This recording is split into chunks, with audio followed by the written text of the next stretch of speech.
Alright. Alright, we've got audio, looks like. Excellent. Cool. Yep. Alright, so today I am going to build a set, a Lego set, and stream that. Go ahead and show you what I'm doing here. I'm going to pull up the instructions.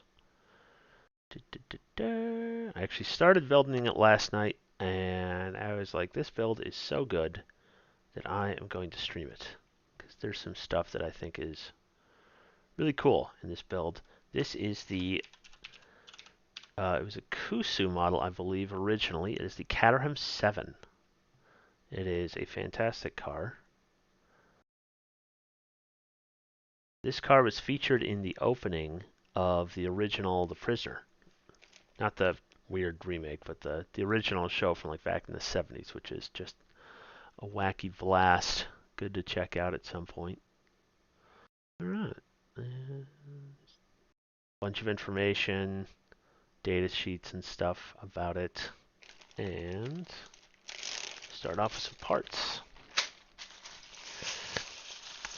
I, of course, just have it all in a gallon-sized Ziploc bag. So that's, you know, cool.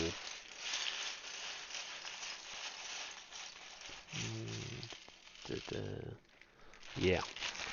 Pile of stuff. And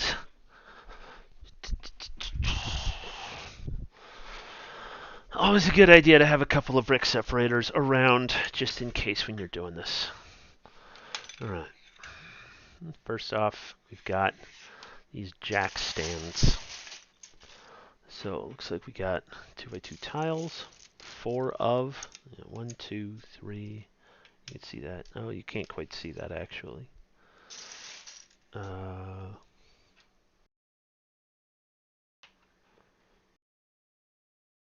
Alright, that's... Here, let's actually...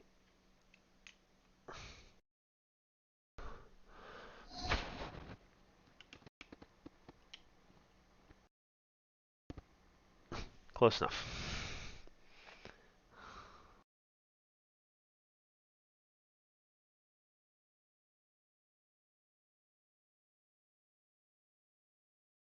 Good enough for me.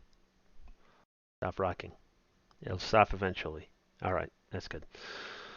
So, with these guys. And... 1, 2, 3...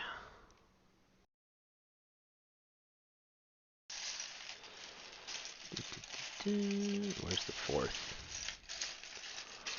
Some people like to do what's called knolling, where you lay everything out and you organize it all a whole bunch, and those people are cowards. Yeah, no, real Lego enthusiasts, not to gatekeep, but you know, separating the adults from the children is, do you dig through a giant pile of stuff until you find what you're looking for, or do you organize everything? And the real meat of the thing, the real joy, is in the hunt, searching for that one very tiny part, and then for like a half an hour in a pile of 5,000 pieces, and then finding it.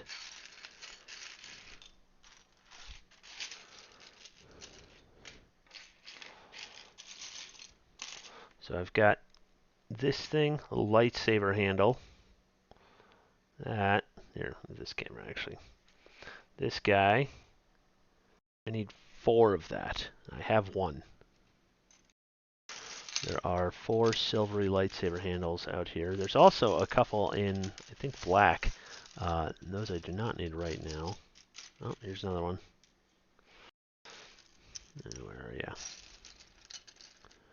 Numero trace.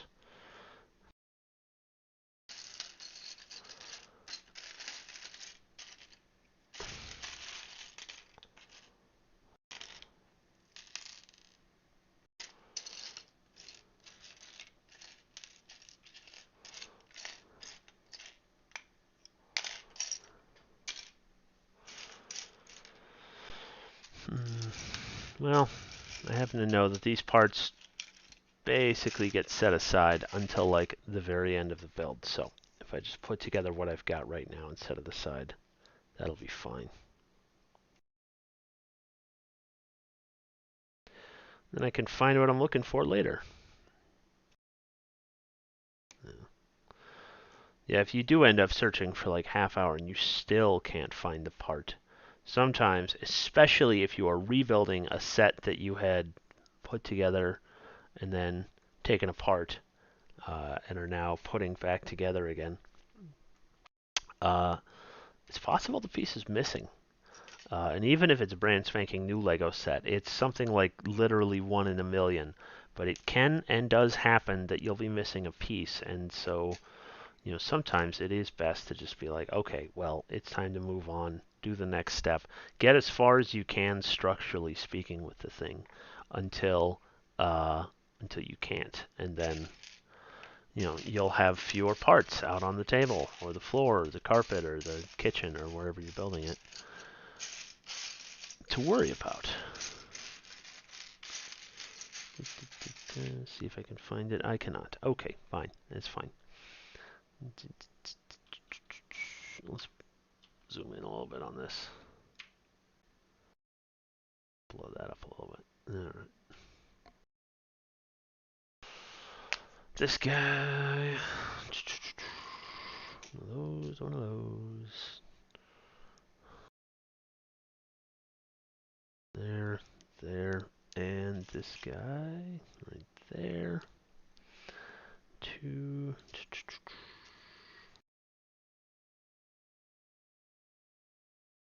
One of the things that always amazes me about Lego is completely wordless instructions. No English words in there, meaning that they can send. It's all entirely picture based, and even IKEA can't do that perfectly. They still have a few words here and there, or like an English character or something like that, which means that they can send these instructions around the world. Anybody can pick them up. It's entirely picture based. Even a child that can't read yet, which is probably a big important part of why they're doing that the way that they do it. That oh yeah, 4-year-olds need to be able to build this stuff. Oh hey, look at you, silver. Yep, saw it. Saw the colors sticking out. All right, there's that taken care of. Excellent. I knew it was in there. I just counted all the pieces to this last night to make sure they're all there. All right. Oh, and I jumped ahead. Got these taken care of. So, all right. And 5. This. That. And 3 of these. 1, 2, and 3. Goes 1, 2, and 3. It's probably kind of hard to see this right now, the details, but 3 pins right there. Oh yeah, the contrast against the desk, you can see it great. That's cool. All right, and then that is light bluish gray going next to it. That is one thing with the printed instructions is or not light bluish gray, dark bluish gray, differentiating uh, differentiating this color from this color. If you look that up carefully, in case you guys didn't see it, actually, let me give you a better bit of it. The Lego instructions that I have here, working from Lego.com, their instructions for very nearly everything, if not absolutely everything, are available online. Just go Lego.com. You can scroll all the way down. Oh, that's nice. Yeah, the classic ad. It's a great ad. It's an absolute classic. What it is beautiful. Yeah, scroll all the way down under support, find building instructions, and just you can search for your Lego set by name, by character, by whatever you have. If you happen to know the 4 or 5 digit number that would be on the box, that you can search by that. You can search by theme here. They've got filters. Yep, all this stuff. And just to show you how much stuff is in here. Lego Aquazone. I got the main Aquazone vase when I was like 9 for Christmas. This stuff has been out of make for 20 years. And they've got it. Yep, Stingray. They've got a few of them at least. Let's see. I think also, let's see, Aqua Raiders, I believe were the villains. Yep, they've got some stuff there. Do they have Aquanauts? I'm not sure. It might have been Aquanauts that I was thinking of, but just stuff going way, way back. Lego Space, just space.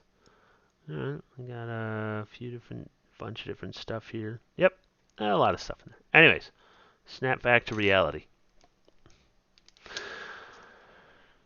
So, next up, more pins. I love how many pins they're putting into this stuff. This is ridiculously over-engineered. Like, this pin right here, so we've got, 1, 2, and 3. Number 2, doing absolutely nothing. Completely unnecessary. Does not need to be there. There anyways. Good for him. And I'm pretty sure that later on this stuff, like, they're going to get locked together by plates on top and bottom anyways. So just doing nothing at all, these pins. They're just, oh yeah, extra structural support for no reason. Maybe just for right now, this step right here, just until we put all the other stuff on them. But I mean, I appreciate it, and when I design structural stuff, I tend to do the same thing. You over-engineer a lot. I'm pretty sure because these guys, I'm pretty sure they're building using some of the same tools, like digital online digital tools for building that we are, and so they don't know how structurally strong some of this stuff is. All right. And I was wrong. I was jumping ahead of the game. Pull this out. Not that much.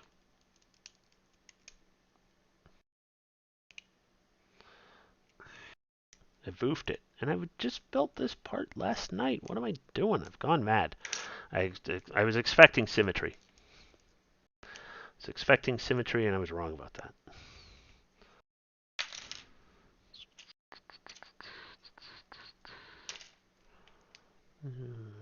So it gets a 1/16. I mounted that just slightly off.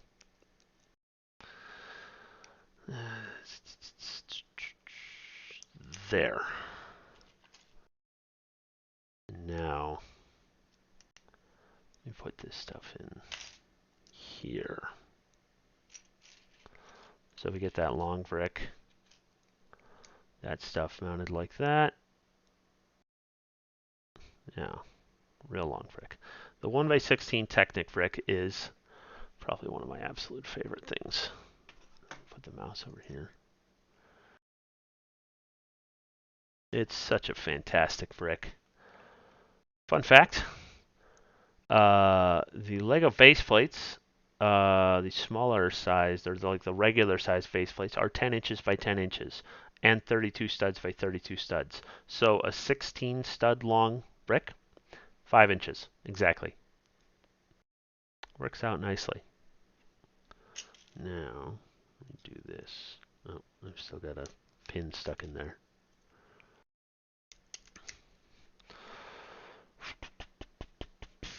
Yep, okay. And what they actually needed was a 1/22, or a 2/22 brick, so they created one out of all this stuff. 1 and 2. Boom. Boom. Yep. And need more pins. 1,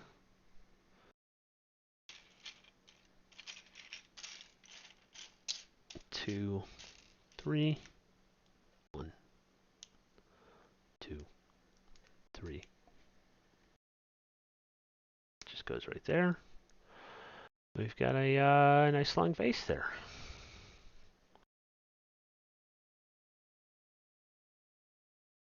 and yep, now we get started locking stuff in. So that is a 1x2 tan, not yellow.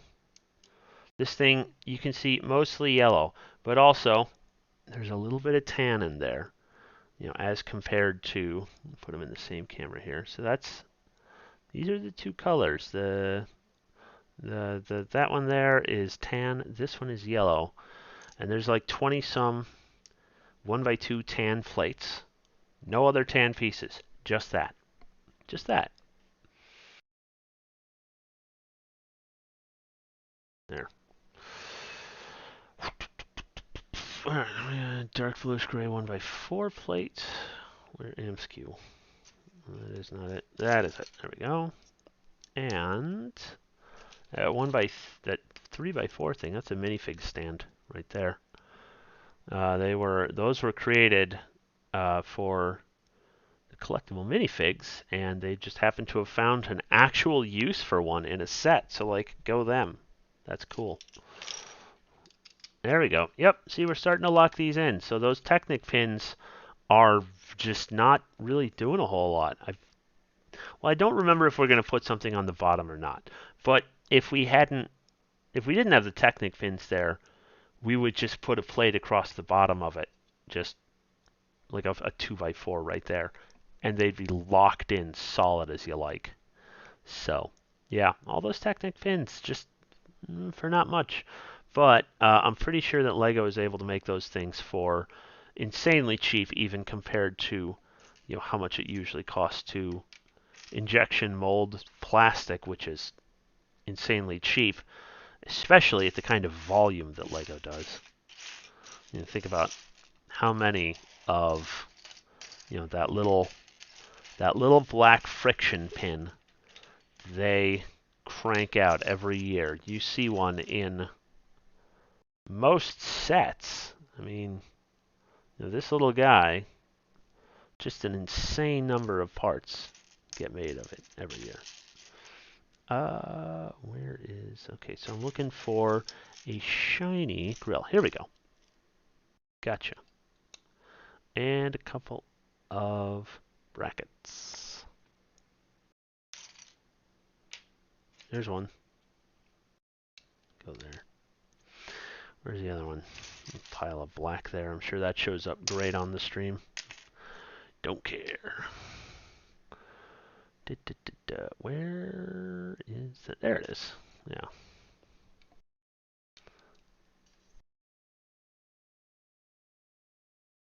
I have a lamp like directly overhead. I'm just wondering if more direct lighting better. It seems to be a little bit hopefully for you guys. All right, where are we at? So we got those two. Check. Boom. Oh, that's from my perspective. From your perspective there. Match the instructions. Yes.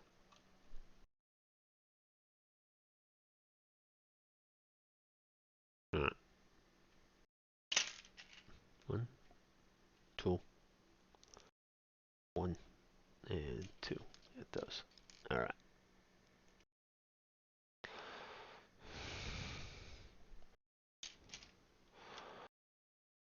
I have a highly trained spot check because of searching through giant piles of Lego as a child for just exactly the part that I was looking for. I don't do spot checks anymore. It's just perception now. Just roll perception.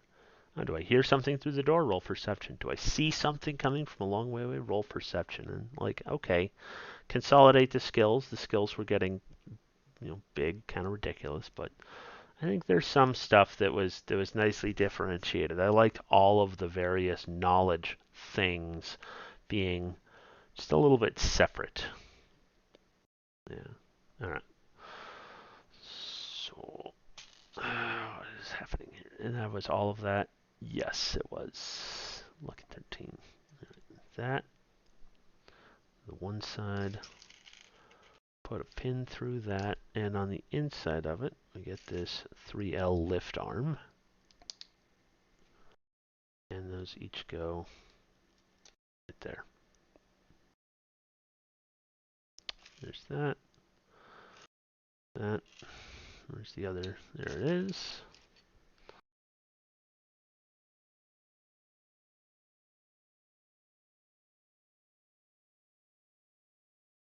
My headset just turned off. That's aggravating. Where's my cable? Charge it up a bit. All right. So we get these turned around so that it's in my perspective. Well, no, I won't. I can work in. I've got good spatial reasoning skills. I can work in. No. Oh, and they had me turn it around anyways. Okay. So there. Now it's in your perspective. But I can work backwards. It's fine.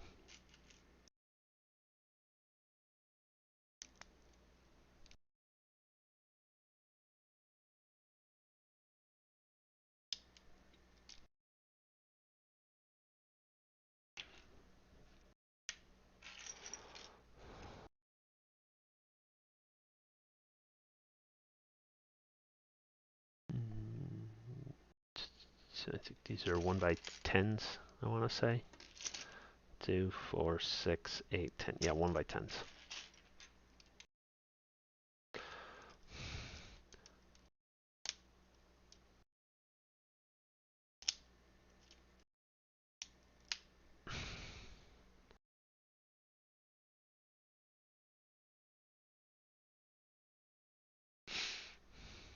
One of the fun parts about putting together a Lego thing is you start putting it together at the very beginning, and you're like, I don't know what part of the thing I'm putting together here, and you find out kind of later. I'm not going to spoil it for you, but yeah, it's one of the little fun discoveries of doing this. And sometimes I've had it happen where like I'll be working on a set, and then it's like, all right, flip the whole thing that you just did upside down. And you're like, oh my god, I was doing this. Wow, that's so crazy. Just flip the whole script on you.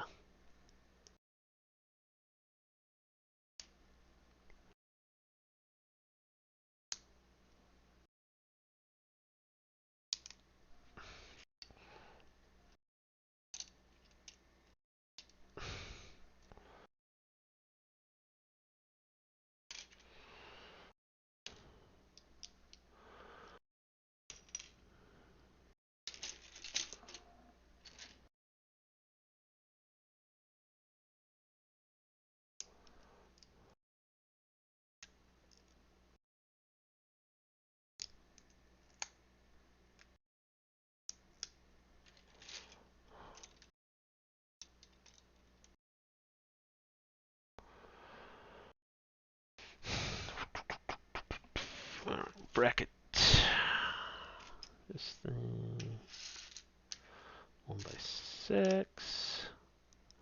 3 more of these brackets. Bracket, bracket, bracket. There we go.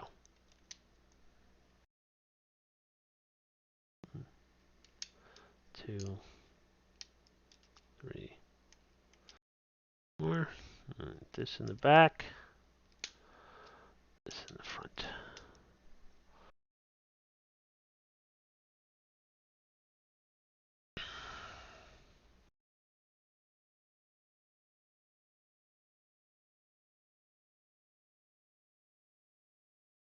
There, oriented for you guys. Alright, so, yeah, oriented for me. Oh, okay, this is just this, 4 pins, pin, pin.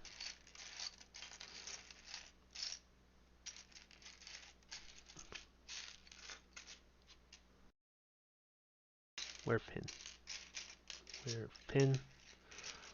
And pin. Excellent.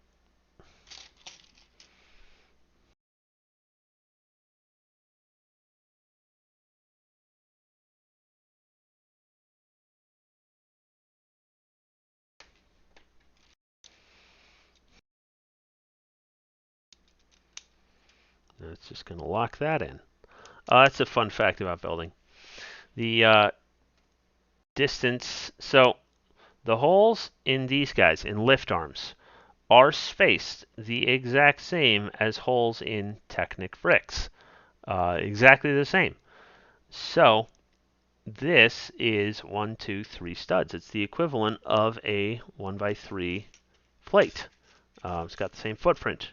So here's like a 1x3 tile right next to it. Yeah, same size. Yeah. Here's a yellow next to it, and you can see, yeah, the studs line up exactly. So, yeah, this just went from brick to vertical brick, brick, plate, plate, brick. That difference right there. If you've got two Technic bricks separated by two plates, you can use a 3L to link them, or just studs 50 or you know 2 pins that only have one empty hole between them will link them.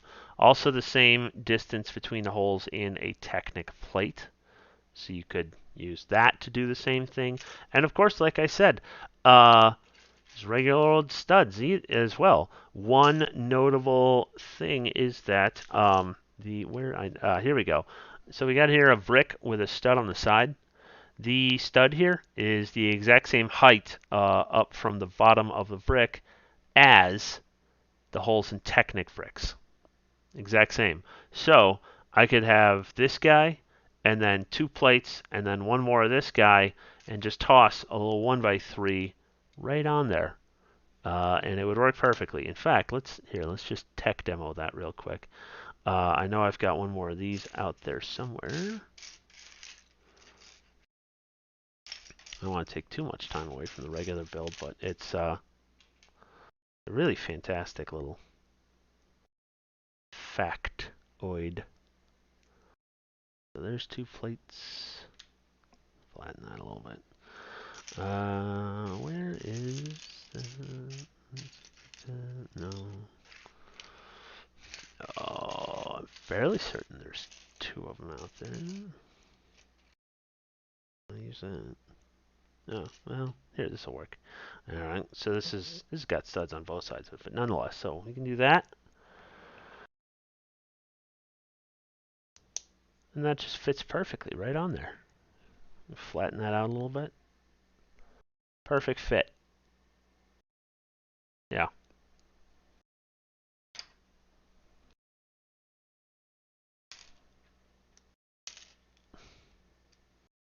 Fun little useful tip for building stuff, for designing stuff especially. Alright, so we got those things in there. These 2 go, oh, so they get a little bit of extra stuff. 1 and 2.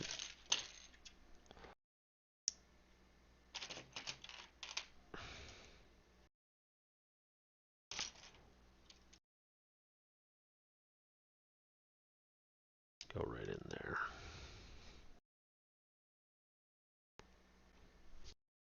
Another 1x10 black plate. Right there. And 2 dark bluish gray 2x2 plates. Plates also exactly 1/3 the thickness of a brick. I think I've mentioned that in previous streams.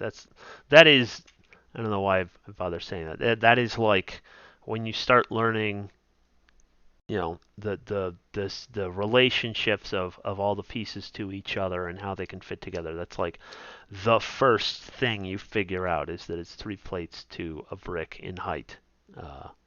It's just the most basic thing. Where is one more of that?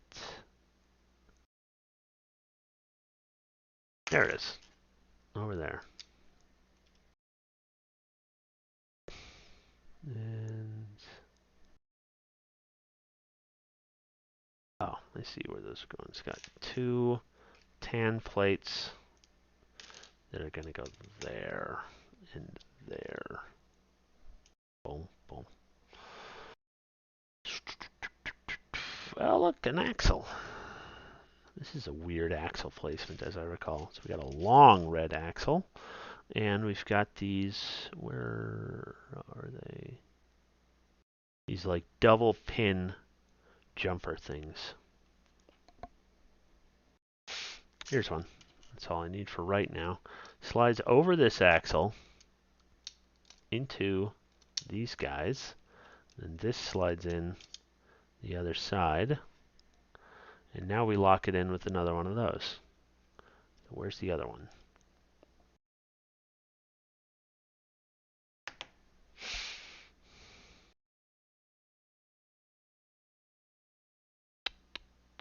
There it is.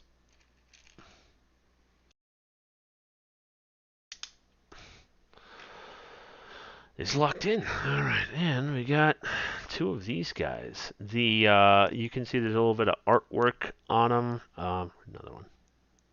There we go. It's like a little spoke pattern is what's on there. Yeah, can you see that? Maybe. Try this camera.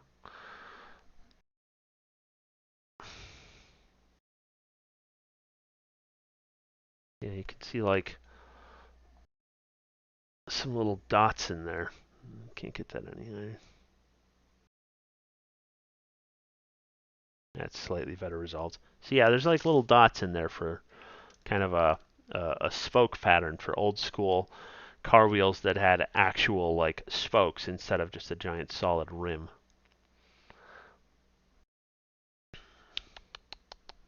Uh, 1, 2, 3, 4, and one more of those short little 2x3 brackets.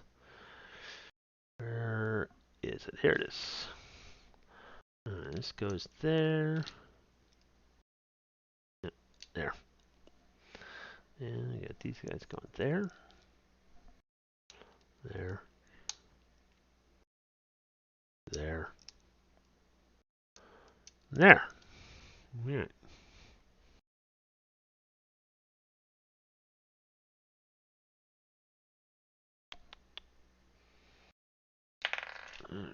That. Big stuff. Easy to find. And how many 2x3s? Black. 2 of them? All right. 1, 2. Guy. Like that. This one's going to go. It's a 2x10.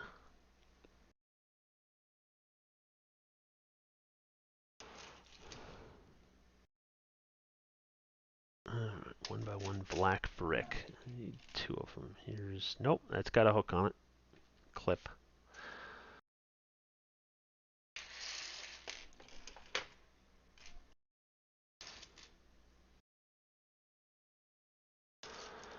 There's a second one of those.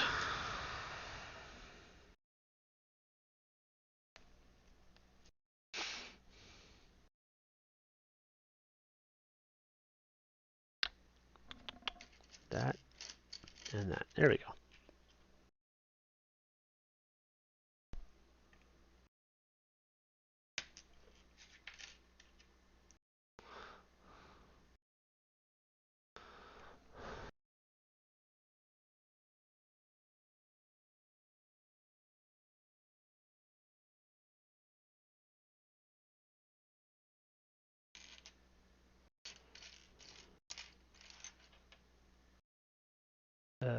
Let's see. Okay, so we got this 2x2 with a clip on the end of it. That is a relatively new piece to me in terms of my, putting together Lego stuff career. We certainly didn't have that when I was a kid. You whippersnappers got all the cool stuff nowadays. There's another one. We had, we had the 1x1 with the clip, and we liked it. No, actually, it's a pretty great piece. Gives you a little bit more positive grab. When you're putting a hinge into something or what have you. It is nice. They have expanded their catalog. Lego has of their the pieces that they offer. The thing is, it used to be a lot bigger actually. Kind of once Star Wars came in, and God, I'm going to sound super old here. Star Wars marks kind of like honestly, when I remember when they first announced that they were going to have Star Wars stuff. It was around the the prequel trilogy coming out in theaters. Uh,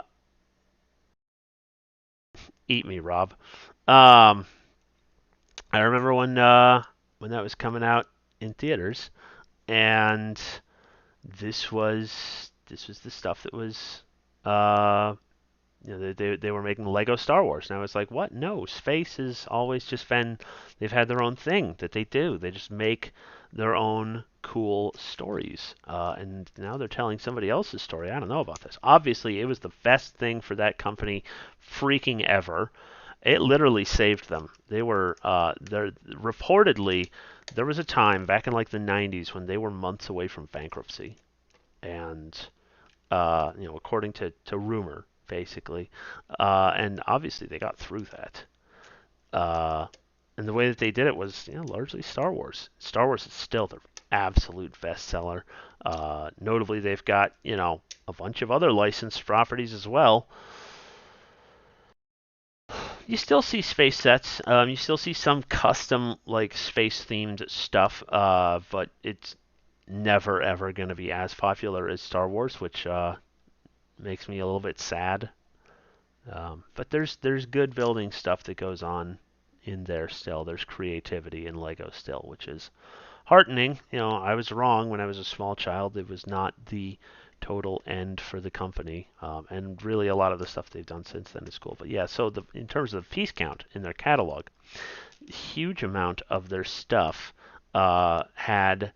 Some of the early Star Wars stuff, you would have these big chunky pieces, this big like airplane cockpit piece right on the front or something that just you'd be like, all right, now put this entire piece on, and that's 2/3 of the bulk of this thing, and just kind of sucked. Uh, and for one thing, that wasn't a lot of fun to build that way. Prefab pieces that you're just kind of putting like these big chunky prefab pieces that you're putting together. Fewer of people prefer to have more basic stuff, like just a plate, and be able to just put that together. Uh, but also, the costs were getting out of control. They had something like 12,000 elements in their catalog, and they were having a hard time figuring out exactly like what is the cost of a brick. What does Lego need to cost?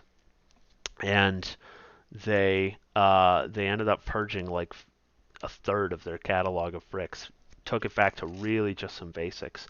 And so it is kind of heartening to see them starting to branch out again. You've got old classics, these 2x2 or they're not 2x2, these 1x4 to 2x2 hinge plates have been around since I was incredibly small, forever. Um, the 2x2 corner piece, classic, there forever. Tiles, all that. There was a time when each of these things were new, of course, but yeah, they have started branching out into stuff like that 2x2 with a clip on the end. There's another piece. They've got more brackets up and down, uh, and there's a lot of pieces out there that are new that I've seen, relatively new in the catalog. Uh, if you go on Bricklink, you can see when pieces first entered into service. Here, let's do this. Bricklink market parts. So that's a plate modified. Open this up, and a 1x2.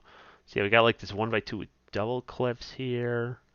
I want specifically, where is it? There we go. So this guy right here, that's the piece that I was talking about just now. Year release 2009. So yeah, I was about to graduate college. All the stuff that I played with as a kid did not have this thing, but it keeps going strong. 956 sets that it's in. Also appears in 17 minifigs. That is slightly wacky. Alrighty. Well. Alright, that's just 4 of those. I need a 4th one. Here we go. That's one thing. These guys, these jumpers, well, they've been around forever. The backside of them, the way that you find them, they look funny on the backside. They ain't got Yeah, they do not look like a 1x2 plate at all. In this hand, I've got the jumper. In this hand, I have a 1x2 plate, and you can see the difference there. This one's got the little tiny tube. You can see small holes in the studs themselves, whereas this guy, it's a big flat thing on the bottom. Yeah. All right. And 1x1 with, where is it? It's got that thingy on the end. And what else? Two 1x2 plates. Tiles. 1x2 tiles.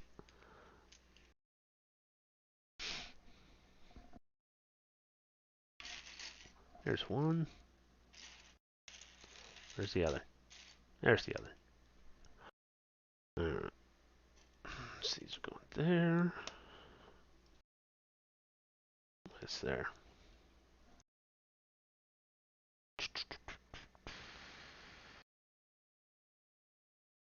One, two, three, four.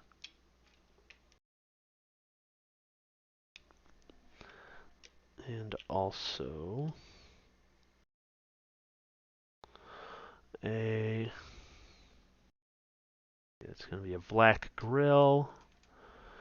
We've got silver grills. Silver grill. Oh, there's a black one. There's a black one. All right, where's that going to go? It's going to go right there. All right, now we start to get into some of the really crazy cool stuff with this build here. That and there's a 1x2 brick. You. And this.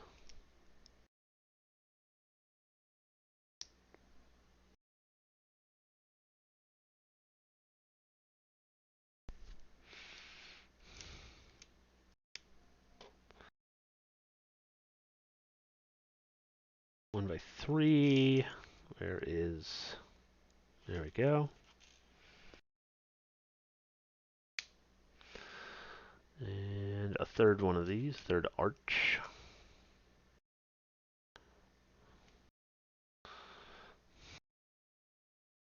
If you've got a picture of the Caterham 7 build up right now, with this one you will start to see what exactly this thing is going to look like when it's done. And there's the 2x3 plate, not tile. That's another piece that's new on me, the 2x3 and the 2x4 tiles. I don't recall those being a thing when I was a kid. I don't think they were, at least. And now they're becoming more and more common, and I've even incorporated them into my building. They're incredibly useful. Kind of that broader, flat surface with no interruptions. So we're going to put that right there. And this I love. So this guy right here, that stud on the side of it there, and these here. Oh, that is another fascinating thing. Brackets. I got an inverted bracket, a 1x2 here. So this guy, the thickness there, that thickness is 1/2 of a plate. Not the thickness of the plate there, but the thickness of that side of it. That is 1/2 of a plate, which is just a crazy bonkers number. And here's the deal. This is a much older piece. This is one of the first snot pieces they ever had. It's referred to as headlights. And you'll see that that's set in there. The stud is set in a little bit. That thickness, or that inset, is also a 1/2 a plate. And here's what that does for you. The thickness of that right there, not the base of it, but the actual part with the stud on the side. So I can point. I know how to point. The thickness from, here to here, that's 2 plates. 2 plates thick.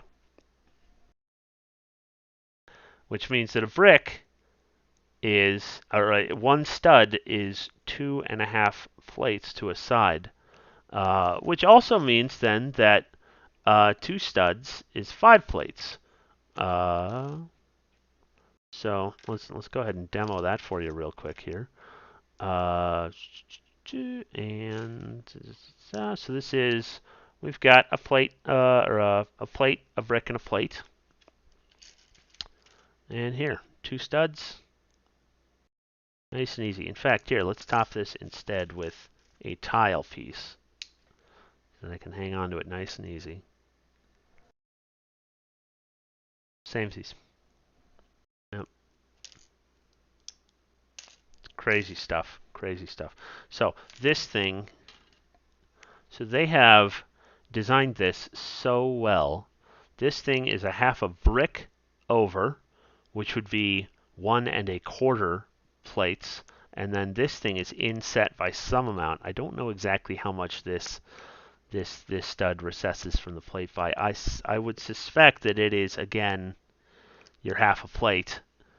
This thing's half a plate out, and these guys just perfectly, perfectly align. It's absolutely maddening. It just drives me nuts, the kind of precision that's in that. It's so good. So good. All right. This, and we got to do it again for the other side. Where is that other 1x2 brick? Under something? Not seeing a lot of blue out here. There it is. And another inverted slope. Slope. Yep. Slant bricks, slope bricks, angled bricks, whichever you call them.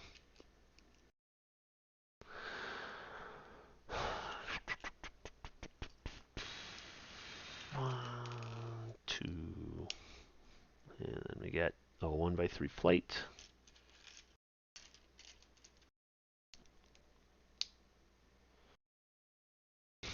All right, have fun getting into the hospital tomorrow, Rob. That'll be a fun weekend for everybody. And need a 2x2. It looks like a 2x2 tile, but real tiny on it. It says Caterham. So that's not what I'm looking for. Boom. And there we go. I'm sure we'll use it somewhere really cool. But just heard a thump from upstairs. That's lovely. I live in an apartment. I'm on the first floor, so I don't have to worry about people, thumping and people hearing that and being pissed off, which is really nice. But, I get it some from upstairs. Mildly aggravating. And that, yep, same relationship on the other side. Just ridiculously perfect how well that lines up. Absolute fantastic design work by somebody there, I'm sure. Alright, and we've got this and a jumper. Go there.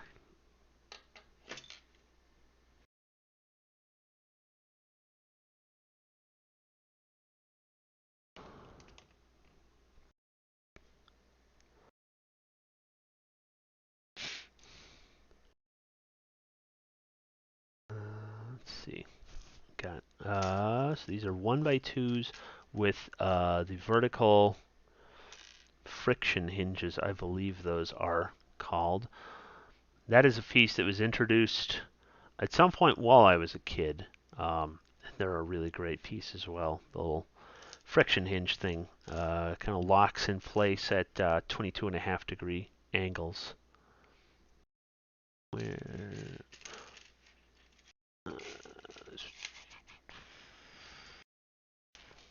where is I keep seeing these 1x2s with a vertical clip on it. Again, a new piece on me, but not the same as what I'm looking for. But there's a bunch of them down here, so they're getting in my way. Such is life.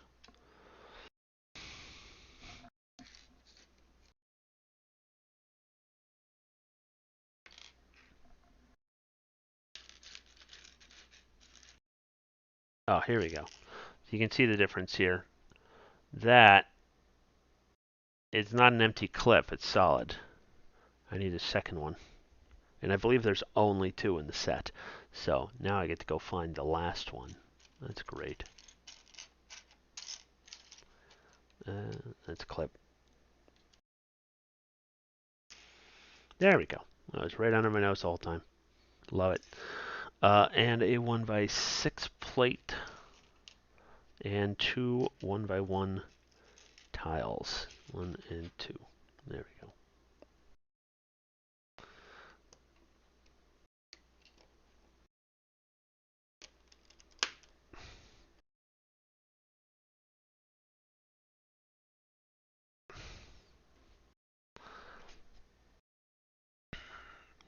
Two 1x4 plates, tiles, not plates. Oh, no, don't want to use that one. That one says 7620R on it. Special printed one. Oh, that's another nice thing about this set. There's a bunch of tiles that have stuff on them, and bricks with stuff on them as well. All printed. They come out of the box looking as they need to, which is always much more precise than stickers, because stickers, they're a little wonky however you put them on. Always the most terrifying part of the build to me was putting the stickers on, and I'd always take it to my dad and have him do that. But in this one, no stickers at all. But they do have, decal pieces. Yeah, you can see that. Caterham. Yeah, cool. This one, I believe this refers to the kind of engine installed in the thing, the 7620R. Alright. Pop that up one. Boom. And boom. So no blue things on this one. And a little bit more there.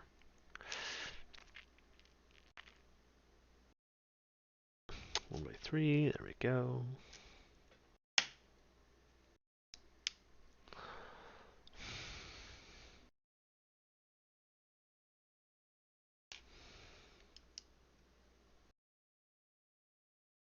And 1x3 plate. 1x3 tile. There we go. And a 1x3 black plate.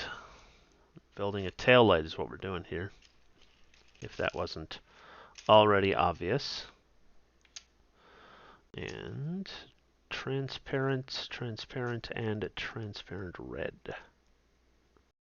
1x1 plate tiles. Yeah, why do I keep saying that wrong? There we go.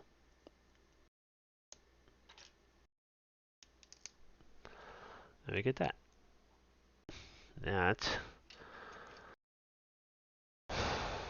Oh, so this tells you the thickness. Oh, wow.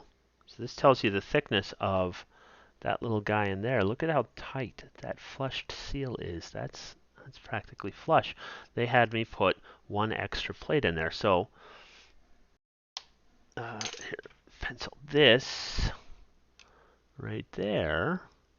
That thickness is evidently 1 plate. And given that it's 2.5 plates thick, that means that it's set back, or 2.5 plates wide for a stud. That means that it's set back 3/4 of a plate thickness approximately. Just bonkers. Just bonkers. And of course we get another, we've got a the 1x2 tile underneath it. So let's go into the math of it here. We've got the 1x2 tile. So this is five plate thicknesses, which leaves us 2.5 in the middle for a regular stud, and then 2.5 split to either side. So that's 1 3/4. And then we set it back another 3/4. So we've got 1 3/4, 3/4, 2.5. Well, that's your one brick, isn't it? Right there, one stud. So, it's brilliant.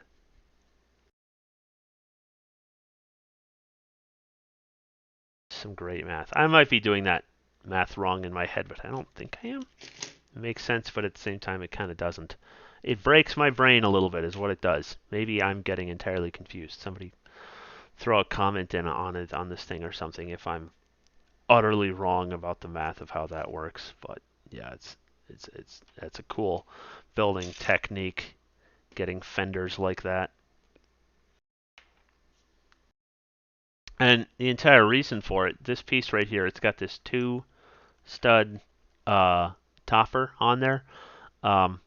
They just didn't want to deal with that space in there. They didn't want to build it like this. So they were like, no, we have to find a way to build it like this so that it's more of a perfect circle, because we aren't going to compromise and do that. We're not going to compromise and do that and have them slightly uneven like that. No, we're going to find a way to do it perfect, and they did, and I cannot even begin to describe to you how much I respect that. That just uncompromising, unyielding pursuit of geometric perfection in the building and designing of a children's toy. I understand those people. We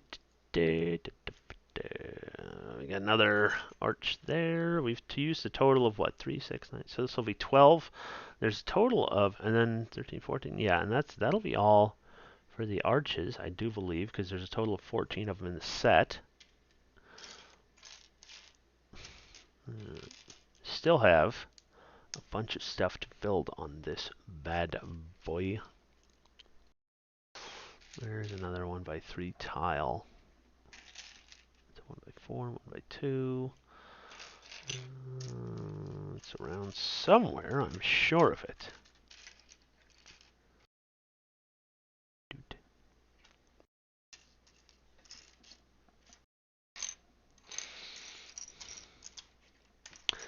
This is why Lego has started numbering bags. It used to be, back when I was small, that they didn't have numbered bags. The bags weren't in any order. You just got the whole set. You opened up all 1,000 pieces of it. You dumped them all out on the floor of your bedroom, and that was Christmas.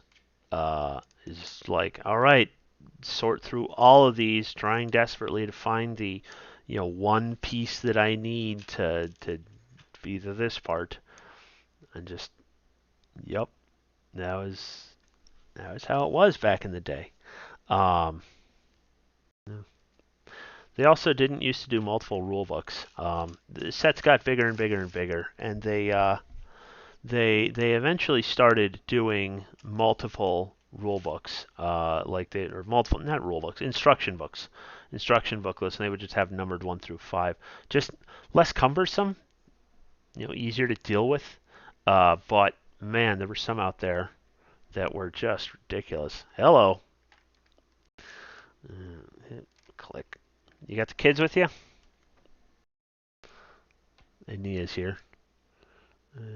And I think this is about where I called it last night and decided that I wanted to do this on stream. So from here on out, I've done it before. It's just been a while. Alright, so next up, what do we got? 1x3 or a 2x3, and that is a Technic plate. Yep. That is probably one of the easiest mistakes to make, is you see this right here, and you grab a 2x8 plate instead of a 2x8 Technic plate, because sometimes you will have both of those in the same set.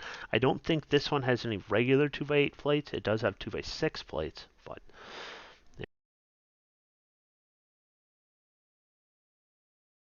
that's one of the dangers is you get exactly the wrong piece. And or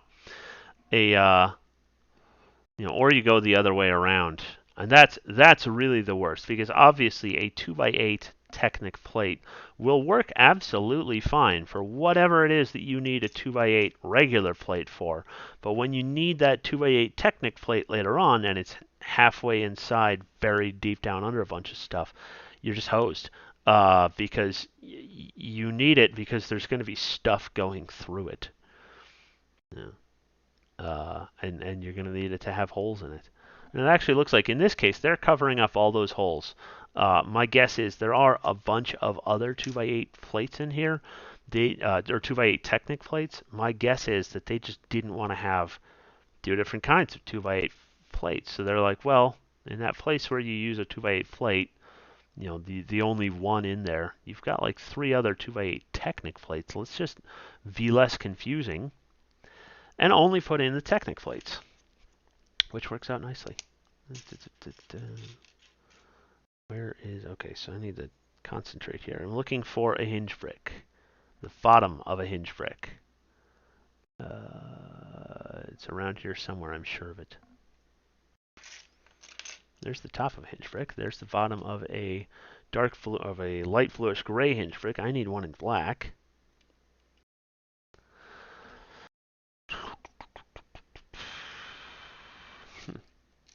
I don't think there's any chance that you guys are going to see it before me, because I'm sure that you can't make out, that clearly. I'm seeing with the Mark I human eyeball, and you're seeing through the lesser of the 2 webcams that I have on hand.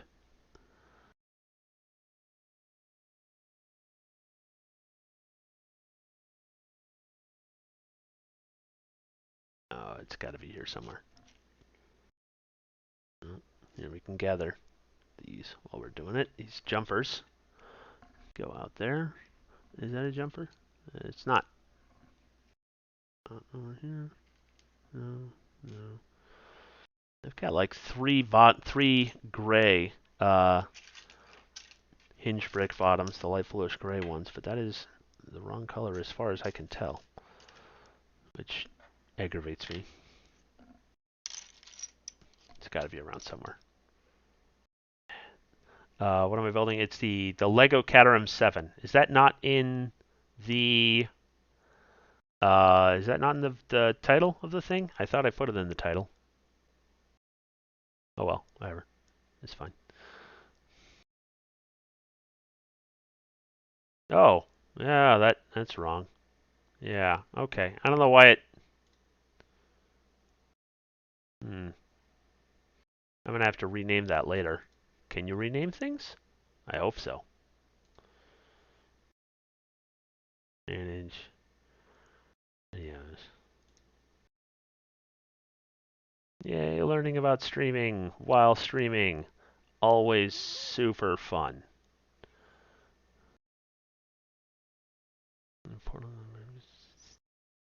Alright. It's not on there. Do we have streams? Dashboard. Latest live stream performance views. While live, stream ended. Okay. So I can look at it like after the fact. Alright. I'm going to have to update that later on. I didn't hit the update button, I think. That's aggravating. Yeah. Alright. Well, it's not. It's the Caterham 7. Which is a neato car. It looks like that. Yeah. So you can kind of see where we're at so far. We've got those nice big rear fenders done. Doing it live. Doing it live. Yep. All right. Let's be on this.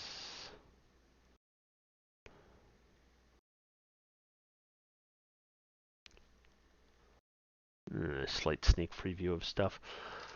All right. I need one more of these black jumpers. If I were a black jumper, where would I hide? It's probably only the one black jumper left.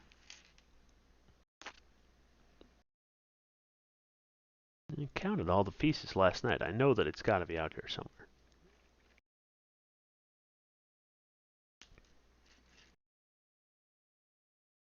Ah, here we go. Excellent. All right, so there's the hinge brick, and now we just need that jumper. Here we go. Cool.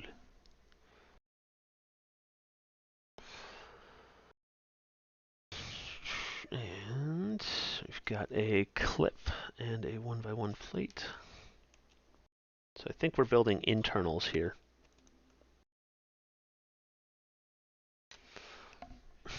Oh, actually, I think what we might be building is a stick shift. All right, so on the top of this thing, I just had that top. There we go. So a 1x1 tile. One of these Neato. Yeah, these guys. These were not around when I was a kid either, with the hole in the middle of it. They've had dots forever, but the bar-sized hole through the dot is relatively novel to me, and also ridiculously useful. And I wouldn't be surprised at all if they just straight replace at some point dots with that. And there's this little guy.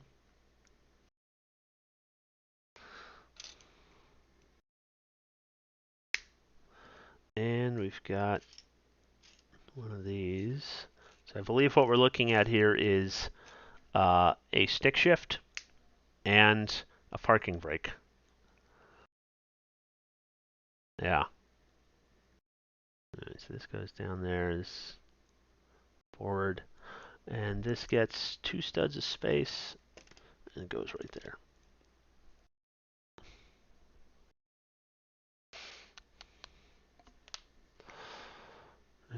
Oh, and that is, oh right, it's a British-made car, which is why we're putting 3 pedals on the right, because the British drive wrong.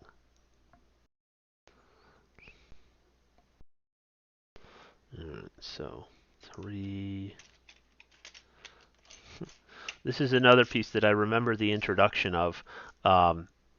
It's actually, I was saying earlier that, when I was a kid, Star Wars came out, and Lego got Star Wars, and I was worried. And this is actually originally a Star Wars piece. It's arms for the battle droids from Episode 1, and they've become psychotically useful as a little ornamentation piece. It's a little thing with just 2 clips on either end, slight bend to it, and they work ridiculously well as just a little ornamentation thing. So we've got 3 pedals, gas, brake, and clutch over there. And on the other side, it's just a wheel well. Look at this. They just get foot room. And there's a 1x6 brick right behind it.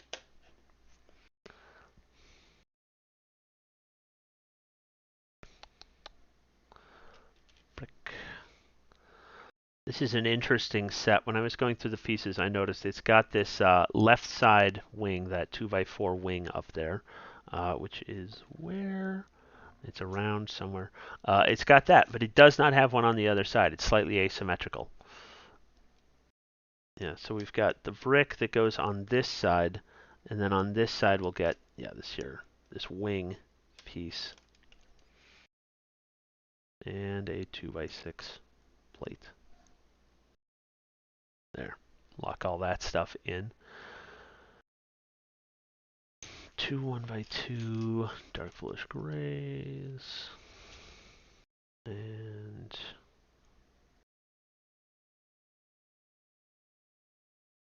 so there.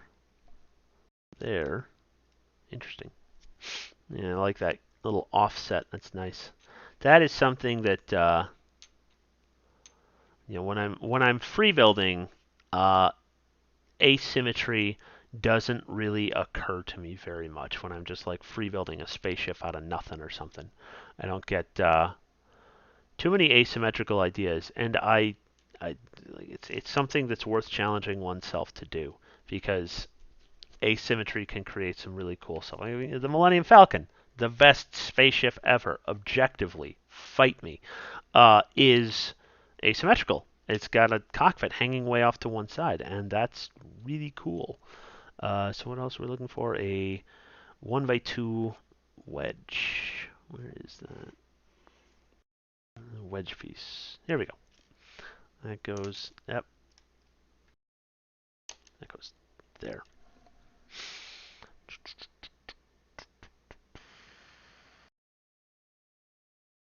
And this will be the holder for the wheel.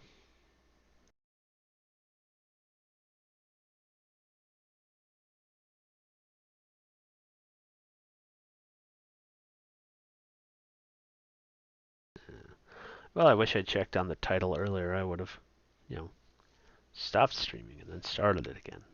Would have been easy. And I need, this is another one of these friction hinges. Again, fantastic piece. And this, oh god, these guys, is a little receptacle for a Technic axle. So you can shift into the Technic system on a friction hinge. Which, oh god, it's like, yeah, let's put angles on our axles.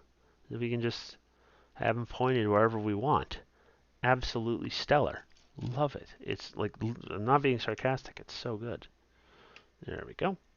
That's going to be for the wheel, I think. And yeah, that's it for that. And 1x2, 2x4. No, there we go. And a 1x there. Well, this is that 2x4 tile.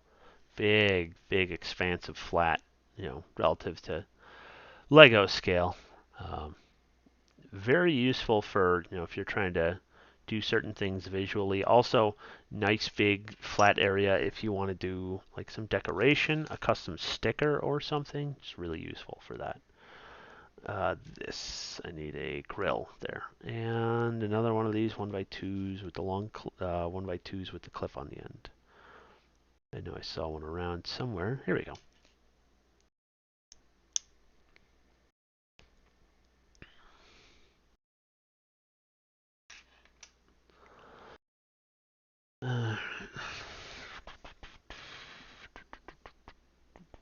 Where is that flag?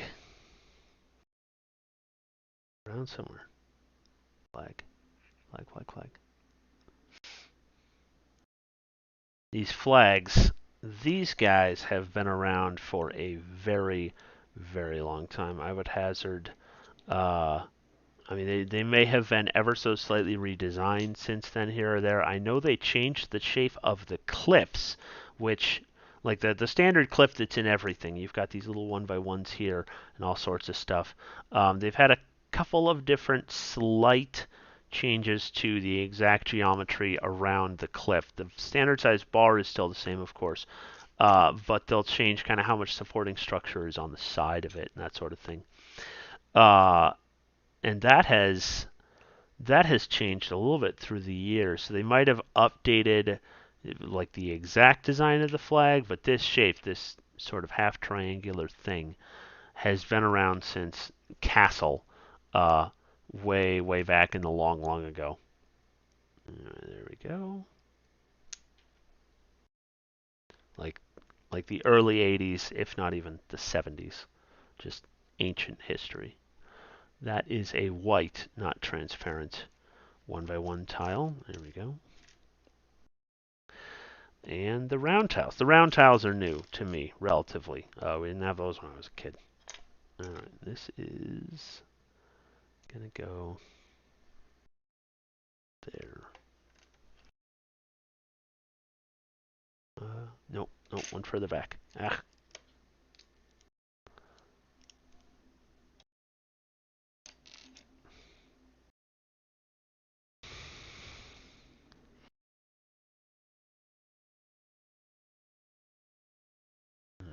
And I am not entirely sure what this little white minifigure head is supposed to be. It doesn't glow in the dark, does it? Oh my god, it does. It. I don't know how to show you this, but it like. Can I make camera be dark or something? I don't think that's gonna work. It's yeah. I can. I look into my hand and it's slightly. It's greenish. This little minifigure head is glowing in the dark, which is the coolest. It gets that on top of it. I have absolutely no idea what that's supposed to be in the real car. Uh, they just wanted to show off. Like, we have a glow-in-the-dark head. We're just going to slap it in here. It's great. And this thing goes there. Let's Google that, actually.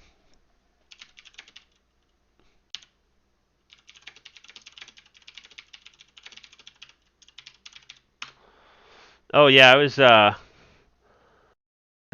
mentioning. Let's see, Bricklink reference Caterham, glow in the dark Caterham galleries palette. No idea. All right, not finding it. I was saying that yeah, like the yeah dark bluish gray and black. There was actually okay. We're on page 69. Nice. There was an instruction early on that had them right next to each other, and yeah, it is hard to tell. Yeah, right there. So we've got black and light bluish gray, and that can be challenging to distinguish. It's aggravating.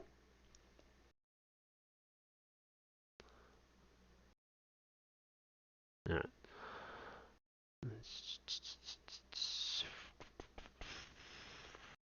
Alright, so we got that placed, and now we're making more little detail stuff for the cockpit.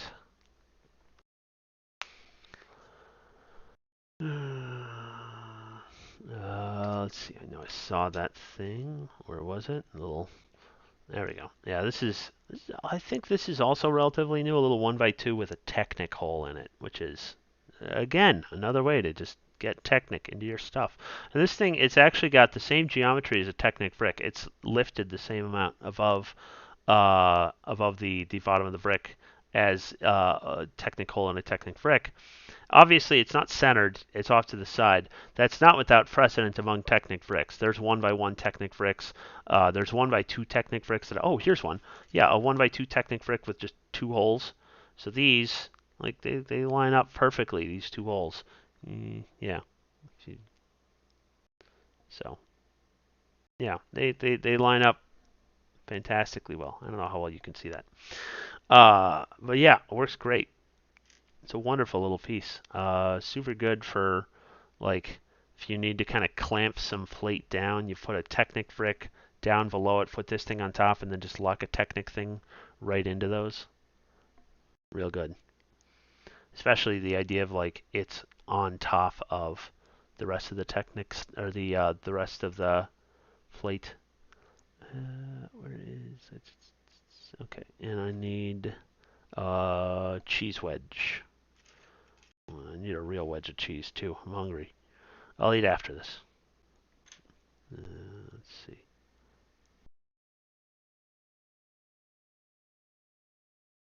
Uh, yeah. Generally it does, because it does have white outline studs. You can see on this thing. The otherwise you can't.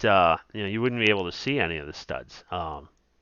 And everything else, if you look at it, they've all got their studs outlined in black, like all the other colors on here. They do their line work in black. Black does its line work in white. So, where cheese wedge? Where cheese wedge? I don't think there's a lot of them out here.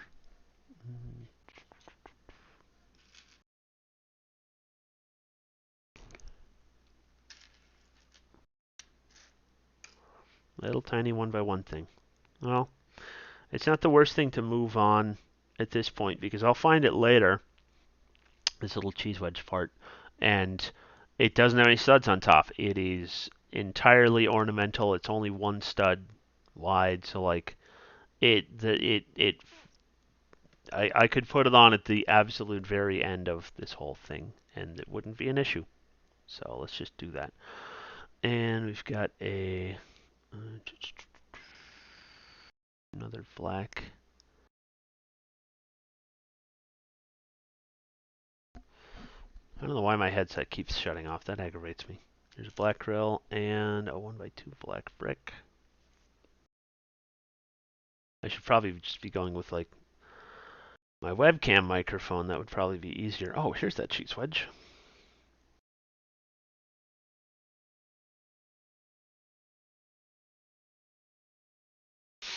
1x4, 1x2. There we go.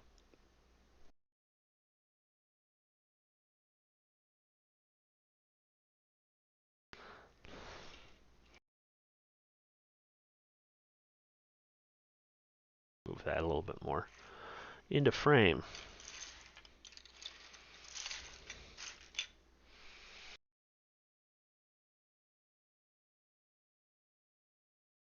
Oh, and we're going to go ahead and use those 1x2 Technic bricks with 2 holes right away. There's another one out here somewhere. Visually, a 1x2 Technic brick and a 1x2 brick with studs on the side are very hard to distinguish when you're searching through a giant pile. Here we go. Got it. Yeah.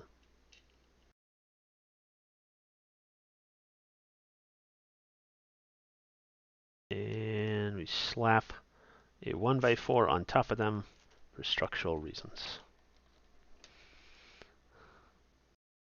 Oh, bag 2. Yeah. Sure. Thanks, guys. Yeah. All right. That is definitely an engine, is what we're making there. So we start off with a 2x3. I just had the one bag today. Just one big old gallon-sized Ziploc. There we go. Oh, bracket. And bracket and bracket. And I believe that these guys have just an inline engine. It's an asymmetrical engine. Just all the parts are just in one big fat line. They've got a little ding on the grill there in the instruction in the parts list to show us that it's a slightly shiny version. These guys are kind of a chrome sort of color. Yeah. There. And I need a 1x1 black round, also known as a dot. And then I need a 1x1 black round tile.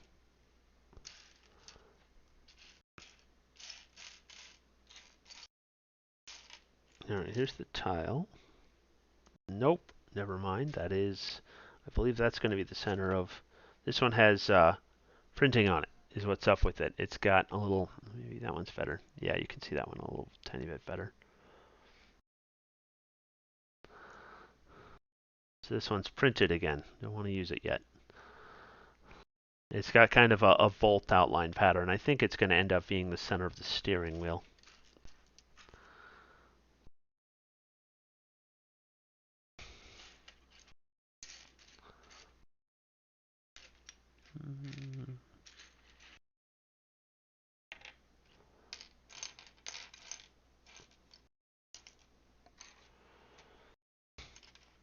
Thinking of, I want to say it's the Eagles at times like this. I know you're out there somewhere. I don't think they were talking about a missing Lego piece hidden in a giant pile. I think they were talking about something else. I don't know what. It escapes me. Much like this 1x1 round tile that I need. But again, it's a 1x1 tile. It is entirely ornamental. I could move on without it and put it on later on if I needed to or wanted to. It's very rare that you would have a thing going over a tile, really.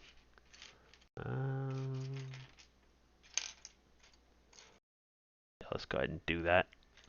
Moving on. Alright, now we get brackets going the other direction. Oh, here's an example. Okay, yeah. Okay, I just said it's really rare to have bracket going over a tile, or to have something going over a tile. And now we've got something going over a tile right now, because these brackets extend just that half plate's thickness over that 1x4 light bluish gray tile that we put down a couple of steps ago. So, if I couldn't find that 1x4 bluish gray tile, this would actually be a place where, like, no, I need to stop and look for it. Okay, they did have that one.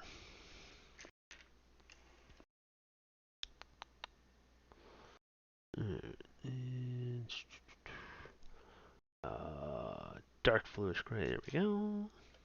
Just put that right in there. And that, and I just seen another one of these around, or was it this one? I hope it wasn't this one, but it might have been. Where? Where thing? Yep.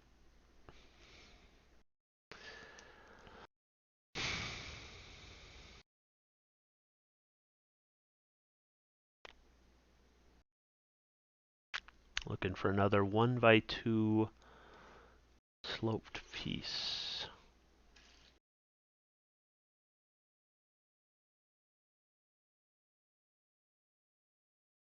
Yep. I really don't want there to be two pieces that, like, oh well, I'll find it later. That would be aggravating.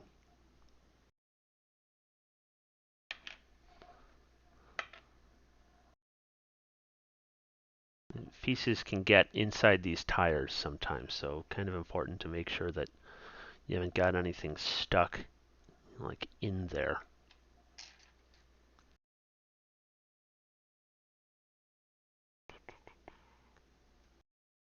All right.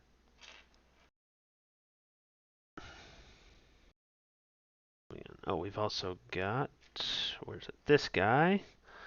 Oh, this is another piece. This was originally a piece. This kind of funny, sort of conical kind of looking thing here.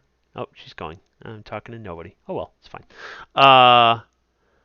This kind of conical looking thing here was originally the head of that red droid that flew up and made Luke want to buy R2-D2. That was what it was created for. This piece right here was printed with R2-D2's head originally, way back in the day.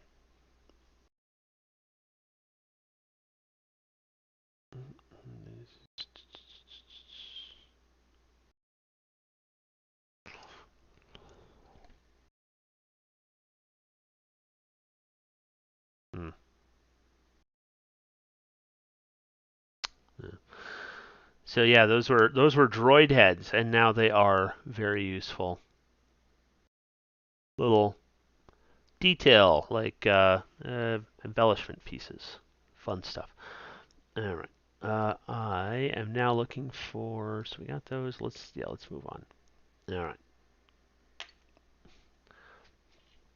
So these guys and some pistols in there. Obviously, we know what the pistols are. That dates back to pirates, way back to pirates. But here they're using it as a little detail piece, a little tiny piece that just happens to fit in there just right, and it looks pretty close to what it is that they're looking to recreate. So we've got 4 cylinders in there.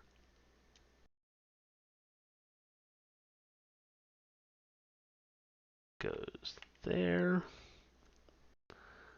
And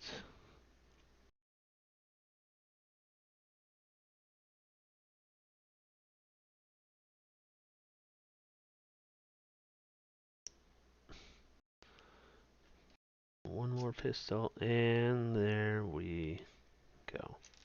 Pistolo.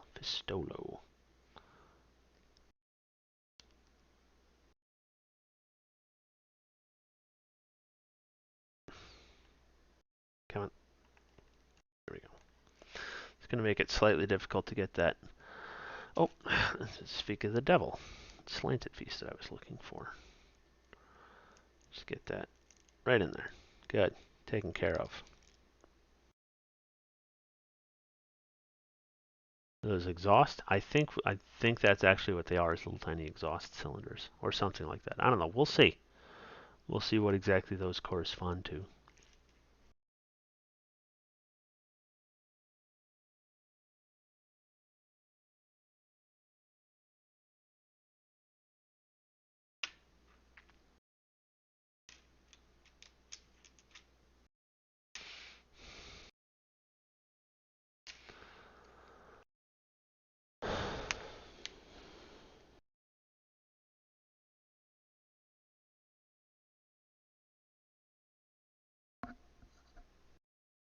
And next up, all right, we got this arch piece.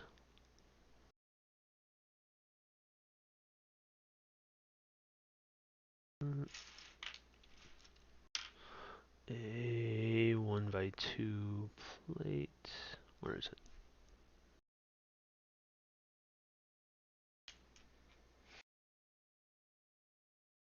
Not that. That. And there we go. So this is something that's designed to look kind of like a cylinder head, or a cylinder kind of head cover over here.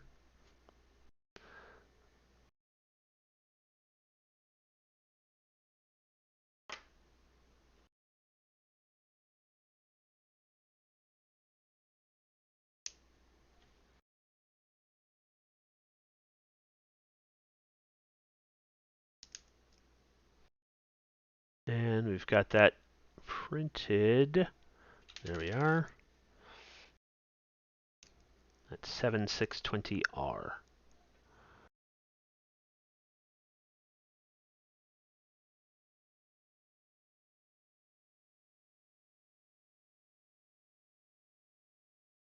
They want those all rotated kind of over that way so that it looks like they're feeding into each other. Yeah, that makes sense.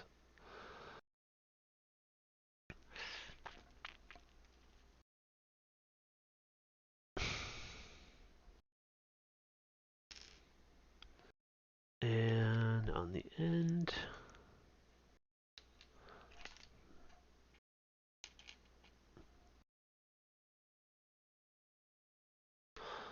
end, what looks like kind of an old school heat exchanger or something like that, like a radiator would be my guess as to what that's supposed to be.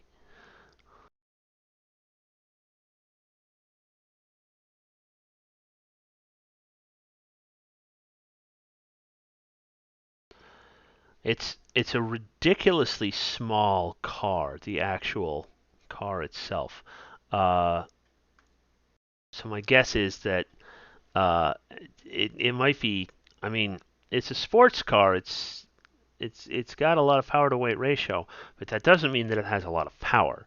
So it might be, and it's also like from the 60s, so it might be an air-cooled engine. I'm not sure off the top of my head, but it wouldn't really surprise me that much if it was, yeah, an old school air-cooled thing.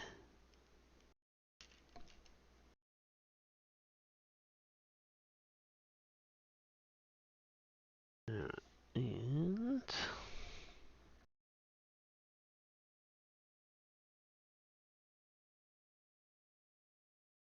oh, actually, no. You know what? I think this bit on the end, because it's going towards the back here. If it were air cooled, that would be out front.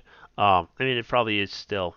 Well, it might be, but that's not what that is. I'm pretty sure what that is a transmission. Is that's my next guess because it's behind the engine like that.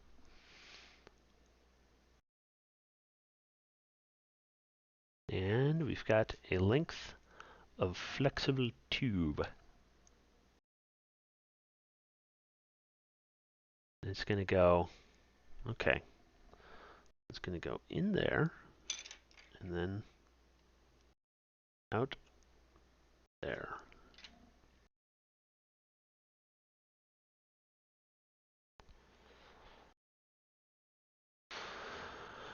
And this little buggy whip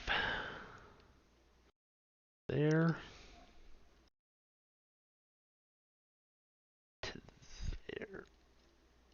So we've got some tubing in the engine compartment here. That's what those are.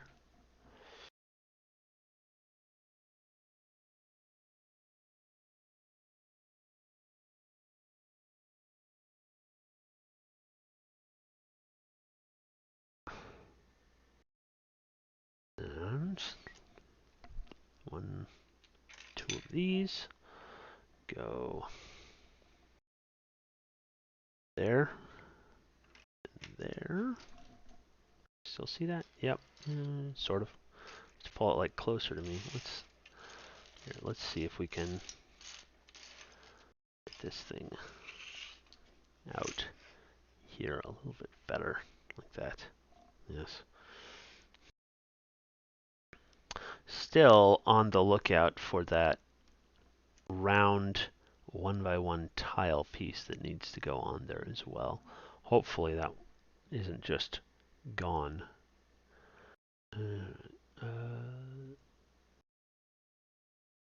Where are it? Okay, so that's where that tile's going. So we got 2x3 tile going there, and that and that. There, there.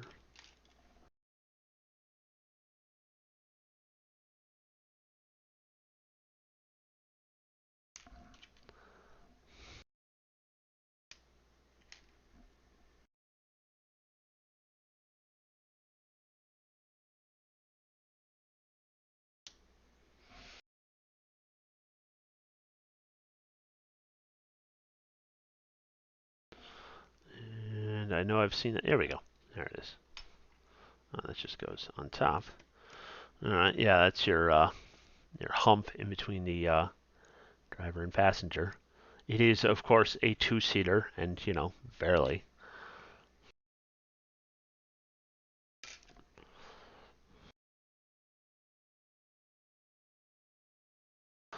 Okay, we've got a little bit of an assemblage going on there. Almost missed that. These vertical clips.